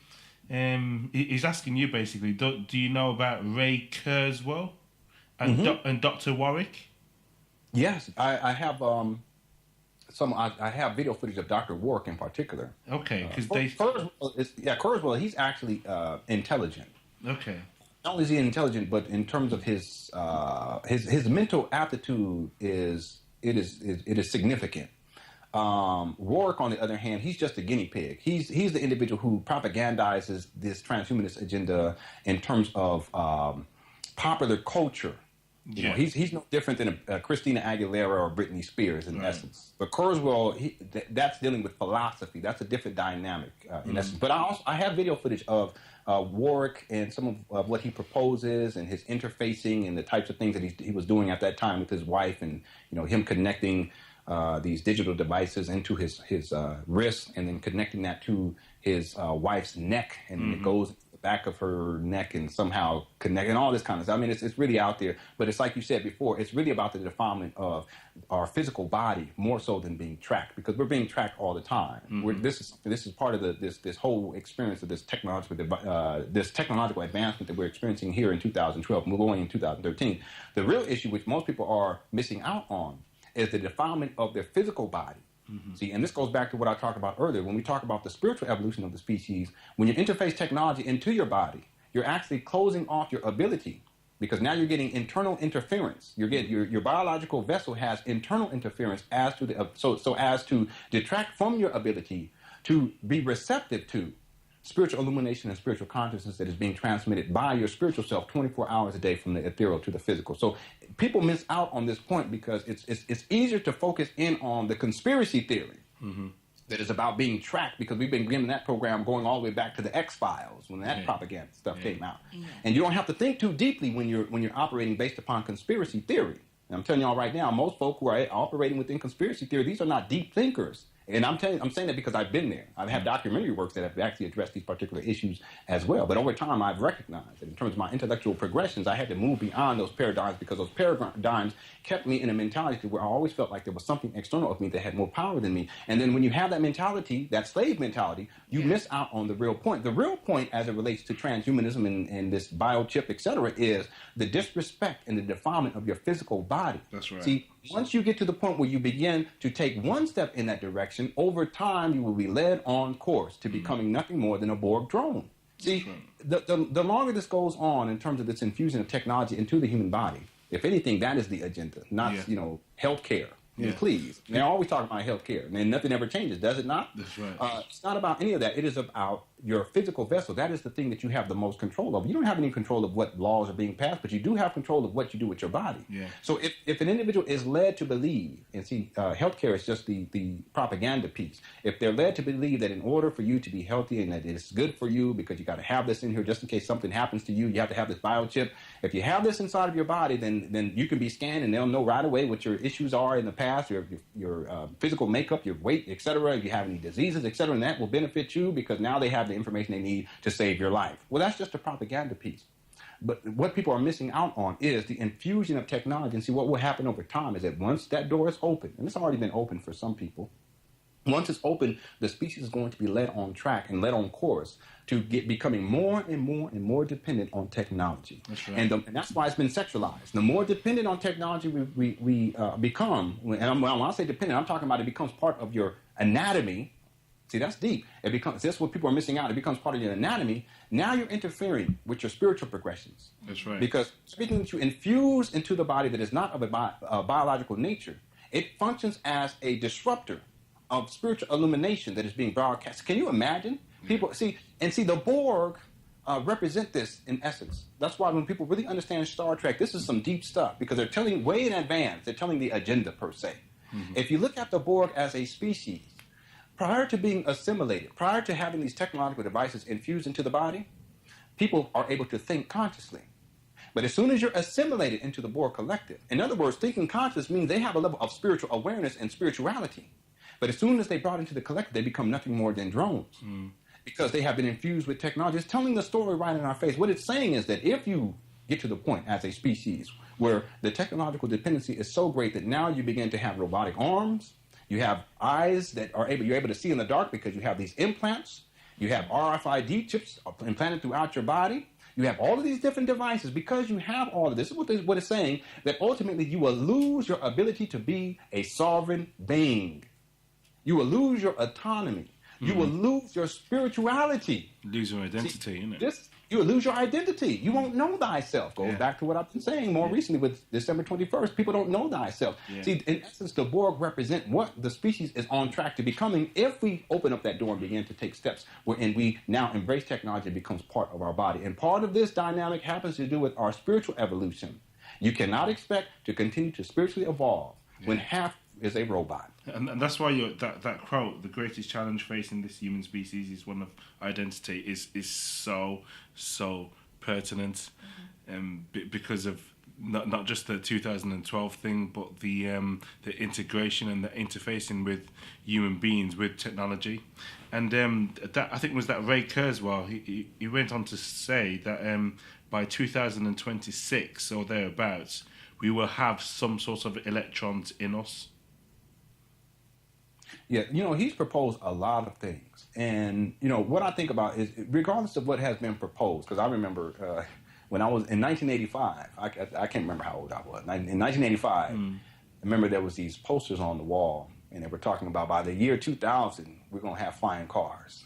Yeah. And here for 2012, I'm still waiting on my flying car. I was so excited back then. Yeah. The reason why I'm saying this is because there's been so many things proposed by Kurzweil and other people too. I mean, there's so many people who have propaganda. Star Trek has propagandized so much, this dependency on technology, et cetera. And the thing that I take away from all of it is that it's not necessarily about what other people are propagandizing, because that is, they have a right to do that. It's about what am I going to create for me? Yeah. What am I going to create for my children? What information and what insight can I provide for other people so they can do the same? They can create the reality that they want What can I bestow upon my children so when they come of age, they can create the reality that they want? And this is to say that it's not about the doom and the gloom, ladies and gentlemen, because we can talk a lot about manipulation. I've done that for such a long time, and we can talk about all of the various agendas and conspiracy theories, and I've done all that too.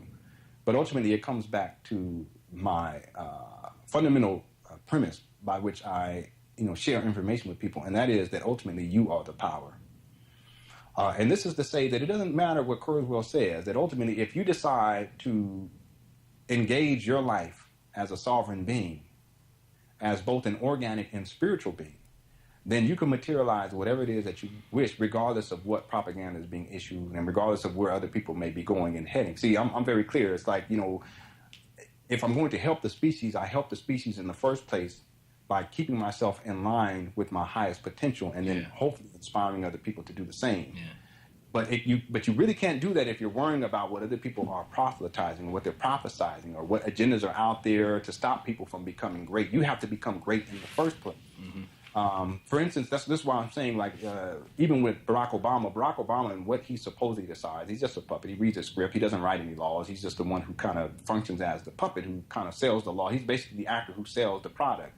But what I'm getting at is that he has no power over me. He's totally irrelevant to my existence, and he is totally irrelevant in terms of my children's experience. Mm-hmm. Because ultimately I'm raising them in a particular way to where it's not about what other people want for them. It's not about what other people are saying is going to happen. It's about what do they want for them and what are they going to do? What work are they going to do to materialize what they want to see happen? Mm-hmm. So I don't know if I answered the question, but I just wanted to put that out there because I think it's important for us to recognize the premise. And the premise is that as a sovereign being, you have the power to create the reality that you want, regardless of what Kurzweil says or what anyone else says. That's right. That's right.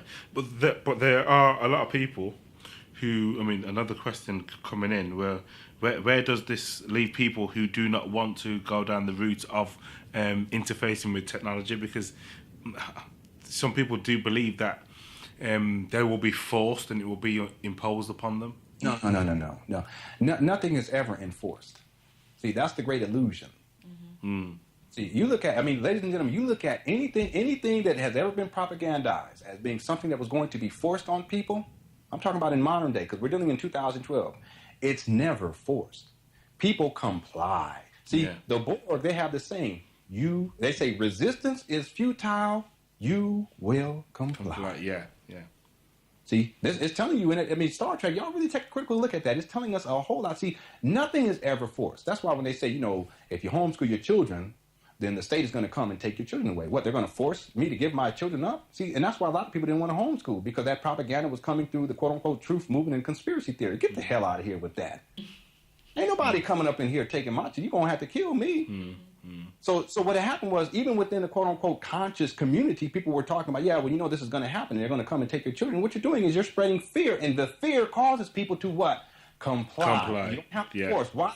Because nowadays, you don't have to do anything physical to make someone comply, because it's all about mind control. Yeah. You see, you ain't got to have... See, that's why even martial law... People talk about martial law for decades now here in the United States. Man, they don't need for no martial law. What the hell are you talking about martial law?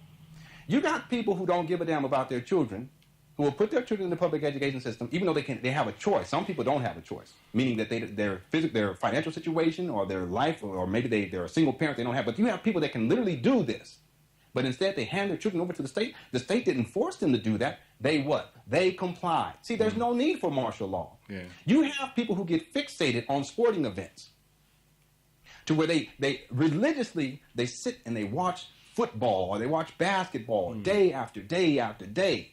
You don't have to force anyone to do anything. Their masculinity has been compromised. They're spending so much time externalizing their power by watching sports. You don't have to do anything physical or tangible. See, what's the use of having tanks on the street? Martial law. When you already have 99.9% of the human population in a state of mind control, where they've externalized their power. There's no need for it. You don't have to do anything physical nowadays. You don't even have to have physical wars anymore. You just act like there's a war, and you put it on television, and people begin to believe that there's a war somewhere. Yeah. Wag the dog. You just put information out there all over and over again that North Korea is trying to launch some missiles, and people believe that North Korea is, even though there's no evidence or proof, you put the information out there See, it's just mind control. It's perception management. You put the information out there that somehow SEAL Team 6 went in and killed Osama bin Laden, and people believe it even though there's no evidence and proof. You don't have to have anything physical take place. Yeah. It's not necessary nowadays with modern technology. You just give people the illusion. You promote death and destruction in Connecticut with a school shooting. You promote it globally over the internet, over television, broadcasted all over the world. And there are people in the UK who are afraid to send their children to school. That's mind control, because that experience has nothing to do with them. It has nothing to do with me. And I live in the United States of America. See, a lot of what has been proposed that we're going to do to force, that there's going to be this external, cabal that's going to force us to do, we just comply with it. Yeah. Why? Because of mind control. Yeah. So this is to say that if you want to look at it in terms of transhumanism, most people will comply with it. And most people will comply with it because it has been so sexualized. And as you said, it's because it's really been embedded into especially pop culture. Mm-hmm. Absolutely. The music videos, and, all over the place. I mean, it's all over the place. It's something nowadays. I mean, see, just think about it. You have children nowadays who don't go outside to play. And they may be sitting in the same room with their sibling and they're texting each other back and forth. Yeah. See, you don't have to force anything. You don't have to force anything. People will comply. Parents will comply. See, I'm not going to have my children having cell phones at the age of 5. Yeah. I'm not going to have them sitting inside. I'm like, go outside right now. Go get some sun. You are not going to become a Borg drone. You see what I'm saying? So I want to make this point to everyone out there. And that's why, at a certain point, you have to get beyond the conspiracy theory. And I have a saying, if I can find it while I'm saying this, that I just wrote down the other day. And I'm not saying that you ignore all information, because whatever conspiracy theory you may think that you're very knowledgeable about and you have studied, I guarantee you that I have studied even more. Matter of fact, I've done documentary work on it, and I can guarantee you that I can explain it at a level with a level of intellectualism and understanding that will probably, in most cases, be greater than your ability to explain it yourself. And I can't find this writing here, but I wanted to say this about the conspiracy theory. And I'm going to find it while I'm talking. But I want people to understand this dynamic, that ultimately all that has been proposed that is going to happen based upon conspiracy theory, if you really take a critical look at it, you will find that the manner to which anything has materialized, at least over the last 10 to 20 years, has been through compliance. This also includes, if you go back to September 11, 2001, and the laws that were passed that limited people's quote-unquote freedoms, the Patriot Act. This was done, but people ultimately had to comply. Let me give an example of what I mean. See, when you go into the airport, they ask you to take off your shoes. They don't tell you to. They don't force you to do it. That's true. When they ask to search you, they ask you. They don't force you. They don't see the conspiracy theory. They say, oh, no, the state is forcing you. No, they're not forcing you. They're just making you believe that you're a powerless being. See, that's the whole thing. It's about externalizing power. That's why I had to transcend that paradigm. They don't force you to do anything. And you have parents who complain about the TSA. Oh, the TSA, they searched my child. No, you were not a parent. You were not a protective force in that moment, and you did not say no. See, nothing forced them to do anything. They complied. And a lot of the information that puts people in a state of fear forces them to comply. You see, understand this. When people are under duress, when people are fearful, when they're under duress, when they're in a state of perpetual fear, they will comply to all sorts of things because they're not operating based upon their conscious awareness. They're operating based upon fight or flight. And in many cases, the flight apparatus in terms of the psychological condition of the human species, the idea is I am going to simply comply because that is the easiest way to deal with the situation. Well, that's precisely with all of the laws that are passed. People comply. You don't have to. If someone asks you for your driver's license, can I see your license? Does that mean you have to give it to them? No, but you will comply. And then you say that they forced me. No, they didn't force you to do anything. And a lot of the conspiracy theory stuff that's out there causes people to believe that somehow there's something out there that's so powerful that it can make you do things. But no, in point of fact, you comply. And that's precisely what the Borg say. Resistance is futile. You will be assimilated. You will comply. And that's what it comes down to. See, as a species, when we get to the point where it's not about complying to everything, it doesn't matter what Kurzweil says, it doesn't matter what laws Barack Obama is passing, it doesn't matter December 21st, 2012. See, because that was a big compliance too, by the way. Yeah. Complied with this illusion. Did anyone force anyone to do this? You see my point? No one forced anyone to believe in an illusion. People comply. They comply for many different reasons. One of the preeminent reasons because they did not know themselves. Another reason because they had low self-esteem. They needed something to give themselves value. Another reason was because they've been led to externalize power. Well, that's no different than anything else, especially within the conspiracy theory. The conspiracy theory is designed to have you externalize power. And so long as you externalize power, you will inevitably comply. And that's why you don't have to have martial law. You don't have to have tanks on the streets. You don't have to have the CIA or the FBI coming and try, or the state trying to come and take your child. I wish they would. There ain't nobody coming up in here taking my children unless you comply. See, it's all about mind control nowadays. It ain't about a physical thing. See, you can put people in a state of fear and they will not even think for a moment that somehow they have the power to defend their children. And so instead of homeschooling, because of the fear, they'll put their children inside the public education system. And in many cases, for them, it's a lot easier because they don't have to deal with their children. They're not responsible. Just go ahead and send them off to the public education system. I don't have to deal with them. And then they say somehow they were forced to do it. No, you weren't forced to do anything. This also applies to, biochips. This applies to any kind of implant that people have been proselytizing that somehow you're going to have to do. You don't have to do a damn thing. The only thing that you have to do is recognize your power. When you recognize your power, you realize that it's not about what anyone else has to say. It's not about what anyone else is propagandizing. That ultimately it is a choice. You either choose to comply or you choose to do what you wish to do. And I'm of the ilk in my orientation, and this is what I'm teaching my children to have the same orientation, that my sons and my daughters, you can become and do what you wish. Just make sure that what you do is in line with all that is good. If you do that, you will be just fine. You don't have to worry about martial law. You ain't got to worry about Barack Obama or reptilian shapeshifters or December 2012. You ain't got to worry about any of that because the power is in you. Okay. Lenon, we've got somebody joined us on the line. Sees Amaze is his Skype name. Not sure of his real name. And if you'd like to introduce yourself, Sees. Your location and your name, please, Sees. Hello? Hello? Looks like he's or she's not talking. Okay. I'll try and reconnect him then, and if you want to continue, please. Yeah. Oh, no, I think I said enough. I know I'm running my mouth today. No, run it, man, run it. No, You're all right, man. I hope I'm not doing too much. I know the last show we had more dialogue, but today, for whatever reason... No, but you're on it, innit? You're proper on it today.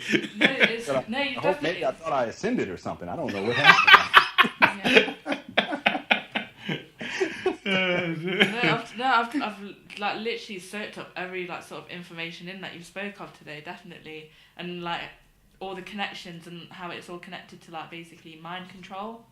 Yes. And I definitely agree with the whole like we actually comply to it. We don't you're right there. We're not forced to do anything, as you said. Yeah, absolutely. And we can look at it on so many different levels in every area of our life. We're not forced to do anything. No, of course not. Yeah, I even think about, my wife and I, we were talking about this, and even to experience love, it is so easy. Yeah. It is to experience love every single day. It is so easy. It's very difficult to experience the opposite. Yeah. But the question, why is it that people choose to, it's a choice. People choose to experience poor relationships. It's a choice. It's not, you don't have to. You see, so it's an issue of mind control. What do you believe to be possible in your life? So we can even look at it within the scope of male-female relationships, what I talk about a lot, because that's a very empowering vehicle through which we can empower the species and get us back on track to cosmic respectability. But you can look at it as something as simple as love. See, see, sometimes when we're so inundated with fear, what I call fear-based mind control programming, love is the furthest thing from our mind because we're in fear mode. We're in perpetual fear. So a lot of the information that people receive is just designed to put them in fear. It's not necessarily real or tangible, but if it puts you in fear, what does that mean? That means that your mind has been controlled. And when your mind is controlled, you can't perceive greater possibilities, including the possibility of experiencing something that is quite easy to experience. That is love. Indeed. Definitely. And it seems nowadays people have conditional love for people. Yeah, love is with conditional. conditions. Yeah. Instead of unconditional love. About that with December 21st. See, people all of a sudden they want to love people. Yeah. Let's get together and meditate and pray. Can you hear me now? Okay. Oh, it looks like we've got a caller in. Okay, we've got the caller in now, Lenon. Sorry. Do you want to introduce yourself, Caesar Maze? I'm not sure of your proper name. This is Caesar Maze. How you doing? Caesar Maze. How you doing? Where are you calling from? New York. Oh, fantastic. Do you have a question for Lenon? Hey, Lenon, how are you? Hey, what's up, man? How's it going? This is a friend of mine. Yeah. All right. I don't know. I didn't know. I thought it was a group thing here. I didn't know I was gonna ask a question. I wasn't sure what it was. Oh, okay. But he has a point there where he was just saying everybody just suddenly just want to love one another for so-called fake end of the world events. Yeah, You know. People want to love other children that are not of their own, especially with the shooting in Connecticut. You know, people like, I send you my love, you know, and then what? A month later or so, maybe a few days later, they might go back to their own evil self. You know, Exactly. Who gives a damn? You know, they forgot about it until the next event happens. Same thing happens all over again. It repeats. It's insanity. That's all it is. So yeah, basically. All right, I'm gonna keep Lenon speak. I don't want to interrupt. Thank you. Yeah, no problem, Caesar. Bless you. Yeah, that's a friend of mine. He goes back to when I first did my first documentary work, What Lies in Plain Sight, and the work of Lenon. Yeah, so he's I consider him to be a friend. You know, I found that quote. I want to read it to you real quickly here, and it's something I wrote a couple of days ago, and that is that conspiracy theory can be the gateway to authentic realizations, or it can be the matrix of fear, depression, anxiety, paranoia, and the externalization of power. Yes. And there is a very thin line between the two. And most people, when they get in conspiracy theory, it is about depression, fear, anxiety, and paranoia and externalization of power. There's something out there that's more powerful than me and it's stopping me. No, the only person that's stopping you is you. It's not the Illuminati. It's not reptilian shapeshifters. It's not the Freemasons. It's not the global bankers. It's not Barack Obama. It's not white people. It's not black people. It's not the Jewish folk. It's not the, whatever you want to call it. It's none of that. The only thing that is stopping the individual is the individual. In most cases, the reason why they're stopping themselves is because they comply. Yeah. See, that's the thing, because I look into a lot of conspiracy theories and stuff, and I definitely believe that, yes, these are definitely contributing factors as to why the world is in a situation it's in today, but it's up to us to make the choice to step away from it, and that starts with us, isn't it? Mm-hmm. Definitely. Yeah, absolutely. And when it starts with us, it basically becomes a domino effect with the people around us. So yes, absolutely. We can't let these people, whoever they are, whatever you want to call them, the shadow government elite, we can't let them dictate anything to us. We have to take our power back. That's right. That's what it comes down to. Yeah, and that's a very empowered place to be, as opposed to reptilian shapeshifters. Yeah. No. No one's oppressing you. It's and the other thing is that for most people, when they have that vantage point where they think that there's something out there that's more powerful than them, what are they doing? They're externalizing their power. They think, and the thing is, that's what I mean by the greatest challenge facing the human species is one of identity. That's what we're dealing with. See, we're much more powerful than that. You're more powerful than any of these, controlled networks. It's there, it's present, but you're more powerful. All of us, each and every one of us, we're more powerful than that. But we can't realize that power when we're constantly externalizing our power. Yes. Yeah. Definitely. So it's up to us, plant seeds, be a good, just set an example for others. Mm-hmm. And I think yourself, Lenon, is a great role model, and your family in general are great role models. And the next time you come on, if you'd like to come on again, we'd like you to discuss relationships and love, basically. I mean, what real love is truly about, because you guys seem to be really in love. The whole family, that unit, it just seems, every time I look at the pictures, I just melt inside. You know what I mean? Because thank you. me myself, I still have a family, but it's broken up because I do believe that it's because of the manipulation and my response to that manipulation, my negative response to it, what's caused my family breakup and all sorts. And if what I know now, if I knew back then, it wouldn't have ended up the way it did. Yeah. So I mean, that's why I see you as a great example and as a great role model. whenever y'all two would like me back, I'm here, and that's one of the topics that I can talk about extensively, because I've experienced, love for the last 12 years of my life with my wife. And we have 5 beautiful children. And essentially, one of the things you said that really struck me just now was that it's not just love between my wife and I, but it's love between our whole family. Yes. It's in my children, it's in my sons, it's in my love for my sons, my love for my daughters, and my children's their love for me and their love for their mother. Yeah. And I think that's a very empowered experience. And I also think that when we talk about the control network, that which has the greatest impact in terms of transforming the nature of reality here on planet Earth for the better is the family institution. Yeah, because the family institution allows us to transcend time. In other words, just imagine, like you said, if you knew now, you knew then what you knew now. Can you imagine if, for instance, if I think about myself, if I knew what I know now, if I knew it when I was like, let's say 13, what kind of choices I would have made, But guess what? I'm teaching my sons. That's right. You see what I'm saying? They are going to receive all that I know, at least that which is going to benefit them. Yeah, right? They're going to receive all that. So this is to say that if each successive generation did that, then the power structure itself, it would crumble. There would be no way that you can contain that. Again, the domino effect. You got just reaching into future generations. Every single generation builds upon itself, becomes more powerful, more empowered. Therefore, the power structure itself, it crumbles. It has no weight. It has no power. And I'm very big on that. And again, I've dealt with the conspiracy theory stuff, and I can recite all of it. We can get into as much stuff as you to harp, the global elite, the bankers. I mean, we can go on and on and on. The shadow government, reptilian shapeshifters. But it's like what we have to do to counteract it now. Yes, yeah. And see, the thing is, a lot of people in the conspiracy theory, they want to destroy something. They want to destroy harp. They want to destroy the global elite. Well, that's just more death and destruction. Why not build something? See, that's where the family institution comes in. That's when male-female relationships come in, because that's how we duplicate ourselves. If we duplicate ourselves, set family institutions that are honorable and respectful and is centered in love, that becomes what the next generation experience. They build upon that. That's what the next generation experience. See, now you're not trying to destroy.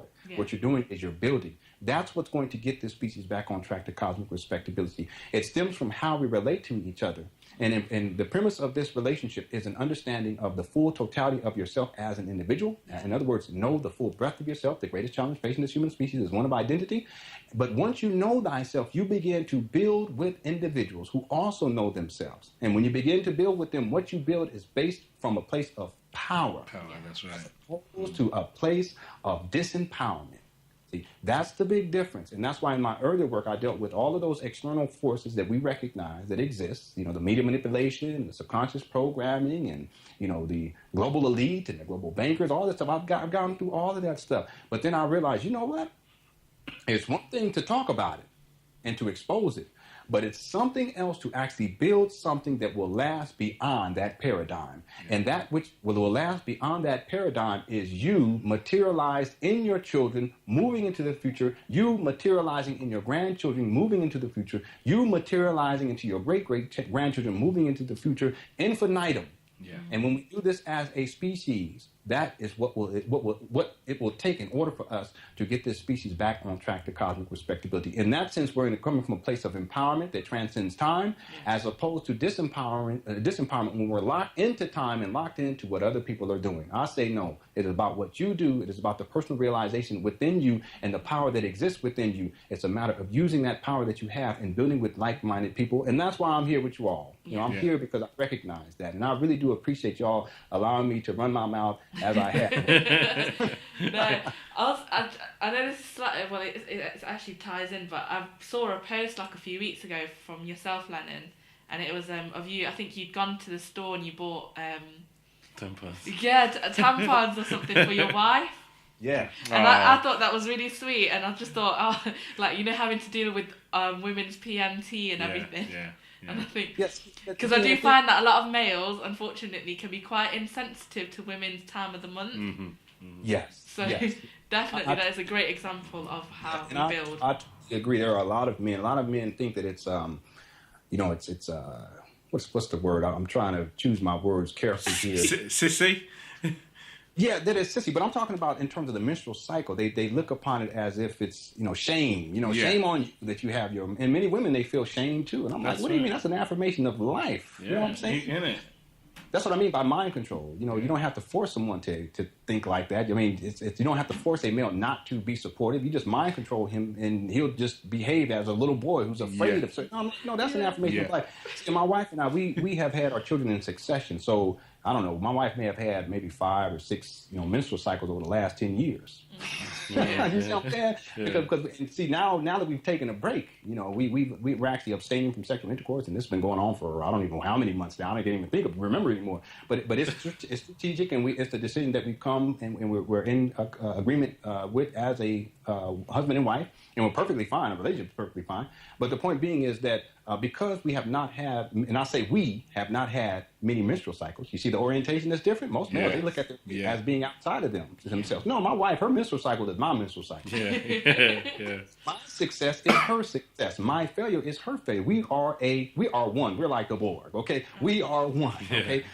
The point being is that for me, I recognize that manhood is not an individualized thing. See, most people think that you're a man exclusive of being in the context of a male-female relationship. My vantage point is that what makes you a man is the degree to which you are in service to women. Yes. You see the difference in orientation? Mm-hmm. Therefore, whenever I have an opportunity to do something for my wife, I jump at the chance because it makes me feel like a man. I'm handling my duty as a man who is in service to my wife. So in this sense, when her cycle came, and you see how I talk about it. I don't have a problem. I talk about it all day. There's no big deal. A lot of men freeze up. Oh, I don't want to talk about that. Yeah.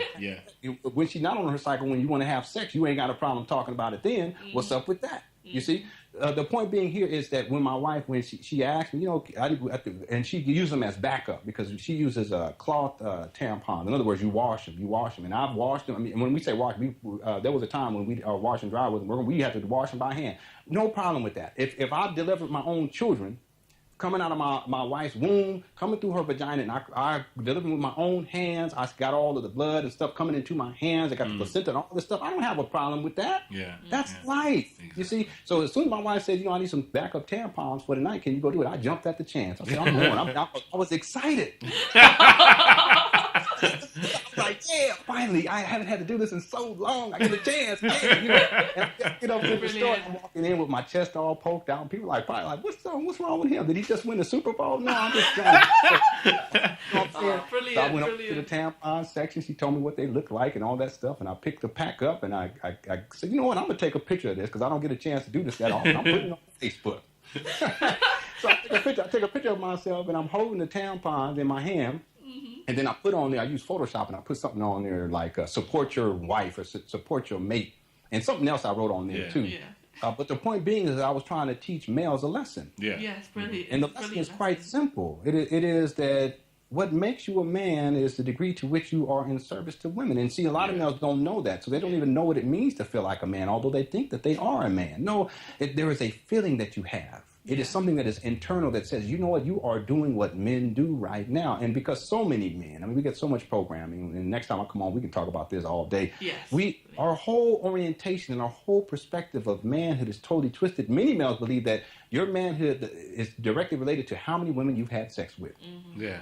It is so backwards. No, it's not about that at all. It is about how many women can you be in service to? How many women can you help in your life? How many women can you protect in your life?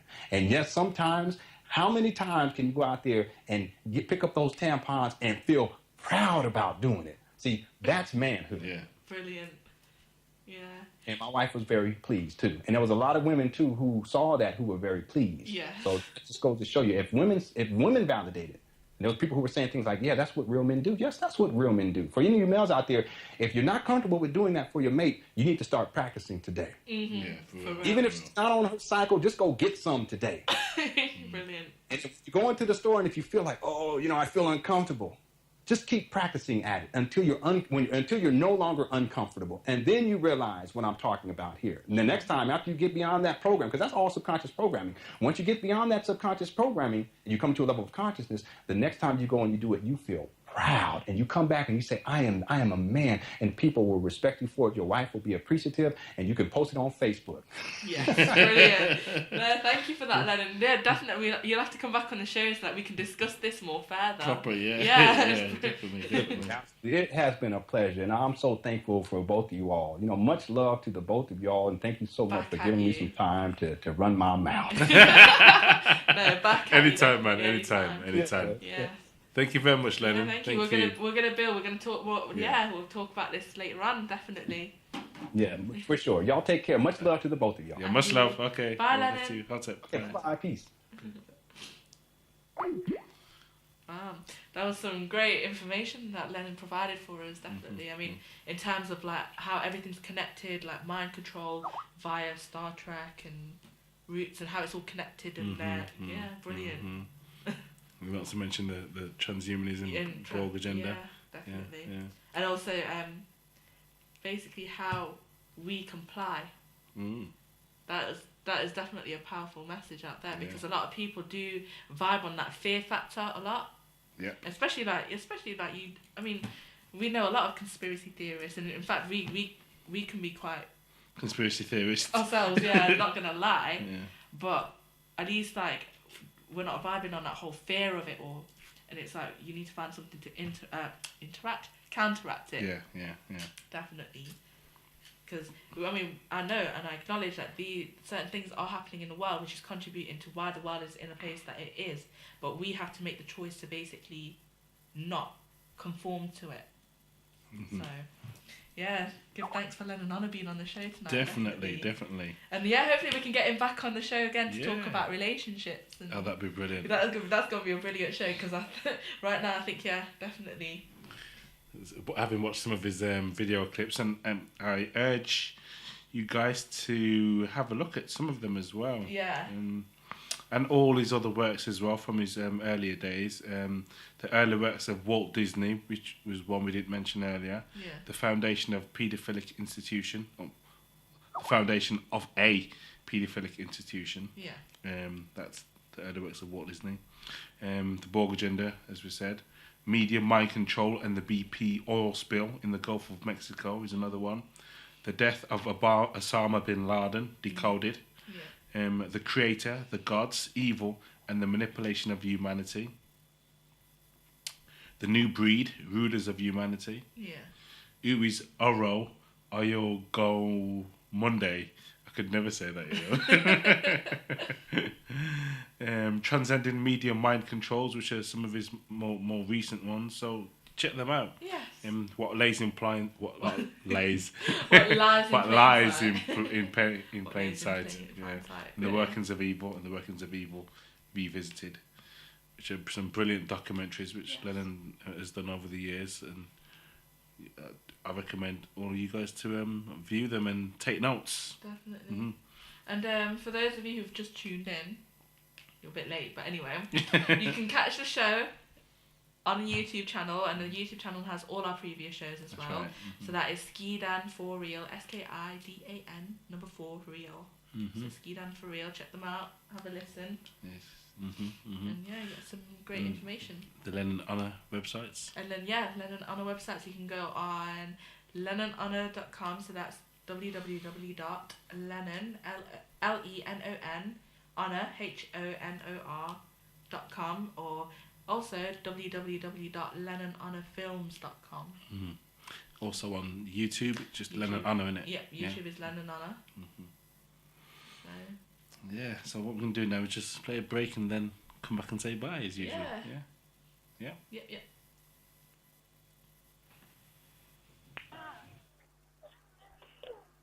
The Innervibe Show on Essence Radio.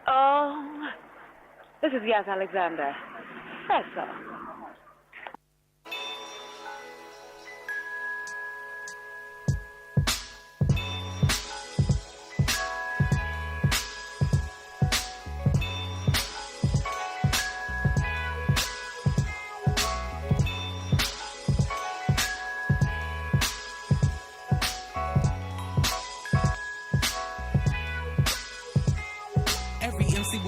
niggas just spitting the truth. It's like when they write so we don't need no troops to fight. The verse hits and the hearse gets delegated to nothing more than storage space, your mind gets elevated. Albums dedicated to the ones that's elevated. Verses written to listen for when you waited. For word to wisdom to lift them up out the bed they laid in. Just a blueprint and guide to stay alive in these ages. Every page is like Malcolm never met assassins. Word to get the massacre moving like it's molasses. After you have it, you laugh at elephants and asses. See what's right in front of you with or without glasses.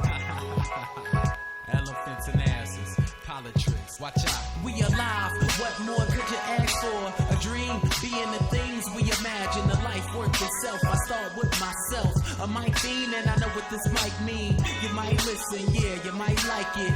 So while I'm at it, I write my wish of life. Music for the masses, made for the people, it's that bullshit see-through. Me and you equals in the evils and angels, lost in the focus. Black and white, rich and poor, music for the hopeless. For the black ball, short and tall, shakers and the movers. All of y'all, big and small, winners and the losers. Sinners and the God-fearing, blue collar, no collar, leaders and the fly cast. Have less and have nots in that 20-room mansion of that cardboard box. You're rocking leaves of the lock. For the thieves and the cops, the diseased and the not. B's and C's, we be the degrees of inclusion. Yes, yes, and you wanna know why? We alive, what more could you ask for? A dream, being the things we imagine. A life worth itself, I start with myself. A mic fiend and I know what this mic mean. You might listen, yeah, you might like it. So while I'm at it, I write my wish of life. Music for the movement, so stop sitting. Get in the kitchen, put the pot on the range and watch it bubble. We bring the heat to sleep and truth to the lost. Something to eat for the weak and the proof for the false. Off with the roof, precision the mission. We brew this beat to the tooth. Decision to listen and rest in peace with the youth. Your voice ain't in the booth. The lesser unto strangers. Look into the mirror, vote for him or her to change us. The God looking back got the power to rearrange us. Sleep into the danger cause the fear breeds anger and the anger breeds ignorance, which gives birth to brothers only using their fists. It gets worse. But believe it ain't a curse. We're the C I only value in our purse. But the dollar's just a dollar with these faces on it. Strange fruit hanging from trees, traces on it. Yeah, the race is on it. We busting out our shoes, left our laces on the corner. Back by the jazz and blues, cold train on the hone. And we bone in this love supreme. Making dreams come true, peace to use. It's not deferred, but preferred to not let it dry. Shrivel up and die. This dream is alive. Live, live, live. We alive, what more could you ask for? A dream, being the things we imagine. A life worth itself, I start with myself. A mic fiend and I know what this mic mean. You might listen, yeah, you might like it. So while I'm at it, I write my wish of life.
Yes, welcome back. That was GDO. An exception. We alive. Mm-hmm. I want to thank Lenon and Anna for coming on the show this evening. Yes. Thank you, Rosalind Blue, also. No problem. Thank you, Brother Haru. Thank you. It was actually Lenon and Anna who gave you that name as well. It was actually, wasn't it? Yeah. Thank you, Lenon. And that's a wrap for tonight. On Wednesday, we have Dee Smith and Danny Whitten. Yes. Danny Whitten from Texas and Dee Whitten, Australia. Dee Smith. From Australia. And the show's going to be at 8 o'clock, isn't it? 8 p.m. Yeah. 8 p.m. Boxing night, yes. so you can get away from your festivities. Yeah. And join us for another rampack show. Yes. Of knowledge. Mm-hmm. That's what we're edutainment. Yeah. And love. Mm-hmm. Mm-hmm. But yeah. Yeah. Anyway. Peace out. I've got to go. Yeah, it's time. I've got work tomorrow. Big up to Essence Radio for allowing us to have the Innervibe show. Yes, Mr. Lee. Mr. Lee, yeah. Big up to all the listeners. Thank you for listening. Thank you for tuning in once again. Mm-hmm. And we hope to see you on Wednesday, the 26th, is it? Day after Mythmas. The day after Consumer Mass. Yes. Yes, happy holidays, people. Happy holidays. But yeah, take care. Take care. We're out. Peace. Hotel. The Innervibe Show on Essence Radio. This is Yas Alexander. That's all. When you see around the globe the maldistribution of wealth, the desperate plight of millions of people in underdeveloped countries, when you see so few haves and so many have-nots, when you see the greed and the concentration of power, did you ever have a moment of doubt about capitalism and whether greed's a good idea to run on? Well, first of all, tell me, is there some society you know that doesn't run on greed? You think Russia doesn't run on greed? You think China doesn't run on greed? What is greed? In the back streets of your favorite city, find me eating what the rats eat, but pretty and shiny. I'm the best of you so-called hustlers, the test of your teachings. I rest while you suffer. Always enough for me to go around with Tyson or Oscar. I box with a stock of 1,000 shares and prayers of mobsters. A monster, a constant amongst sense and nonsense. A comment that's common with Jews and Islamics, like blues, but it's chronic, confused and harmonic, ironic, iconic, same time demonic, like moving weight overseas and make it vomit. If it's honest, I conned it and split to the Bahamas and watch my bank account grow commas. Kick it with Bin Ladens and Obamas. Your pops and your mama. When it's karma, I'm karma. The coming of the drama. Dirty money everywhere. So that the record of history is absolutely crystal clear that there is no alternative way so far discovered of improving the lot of the ordinary people that can hold a candle to the productive activities that are unleashed by free enterprise. Calling for your principles and standards, your plans meander to my hands. Now I'm in your hands making a sandwich with a slice of American pie on the side. I'll take it with cancer. You breaking? I'm over here caking with answers. High stakes and shanda. Learjet slipping with my beer at. And from here, all your fears show us when we near that. Jackpot to cop and make Jill fetch the water next to a daughter and get a husband caught up in war for starters. After that, move them along to more garbage. A martyr, target of guns and free markets. You stop it, I spark it. A shark in the ark with Noah and his partners, but ate apart they hard cause I'm hungry for dummies and tummy sick with darkness and artists. Paint so you think I ain't the hardest. Criminal manal in the garden, starving. Dirty money on the move. The great achievements of civilization have not come from government bureaus. Einstein didn't construct his theory under order from a bureaucrat. Henry Ford didn't revolutionize the automobile industry that way. In the only cases in which the masses have escaped from the kind of grinding poverty you're talking about, the only cases in recorded history are where they have had capitalism and largely free trade. Come and check me in New Orleans, swimming, never boring, and I'm born in war-torn women. A seed you should mourn in my life and my form, making porn again. Grinning, overseas, overseeing shipments of human beings. I be where Europeans spinning. The world on this axis like Atlas, crack death and taxes. Black kids and fat kids, Iraq where I smack kids. Attack with the facts here, the gap with no practice. Spraying, got the bullets doing backflips, sinning. But what's a sin when you been where I've been in Berlin on the wall? Violent and tall, quiet dog, silent and small, dying the ball. Just like me, you are me, I'm sorry. My arm be extension of the army, alarming and charming, bizarre and scarring. What stars plus the stars that we on par with, so far from the heart, it's dirty money. But it seems to reward not virtue as much as ability to manipulate the system. And what does reward virtue? You think the communist commissar rewards virtue? You think a Hitler rewards virtue? You think, excuse me, if you'll pardon me, do you think American presidents reward virtue? Do they choose their appointees on the basis of the virtue of the people appointed or on the basis of their political clout? Is it really true that political self-interest is nobler somehow than economic self-interest? You know, I think you're taking a lot of things for granted. And just tell me where in the world you find these angels who are going to organize society for us. Well, I don't even trust you to do that.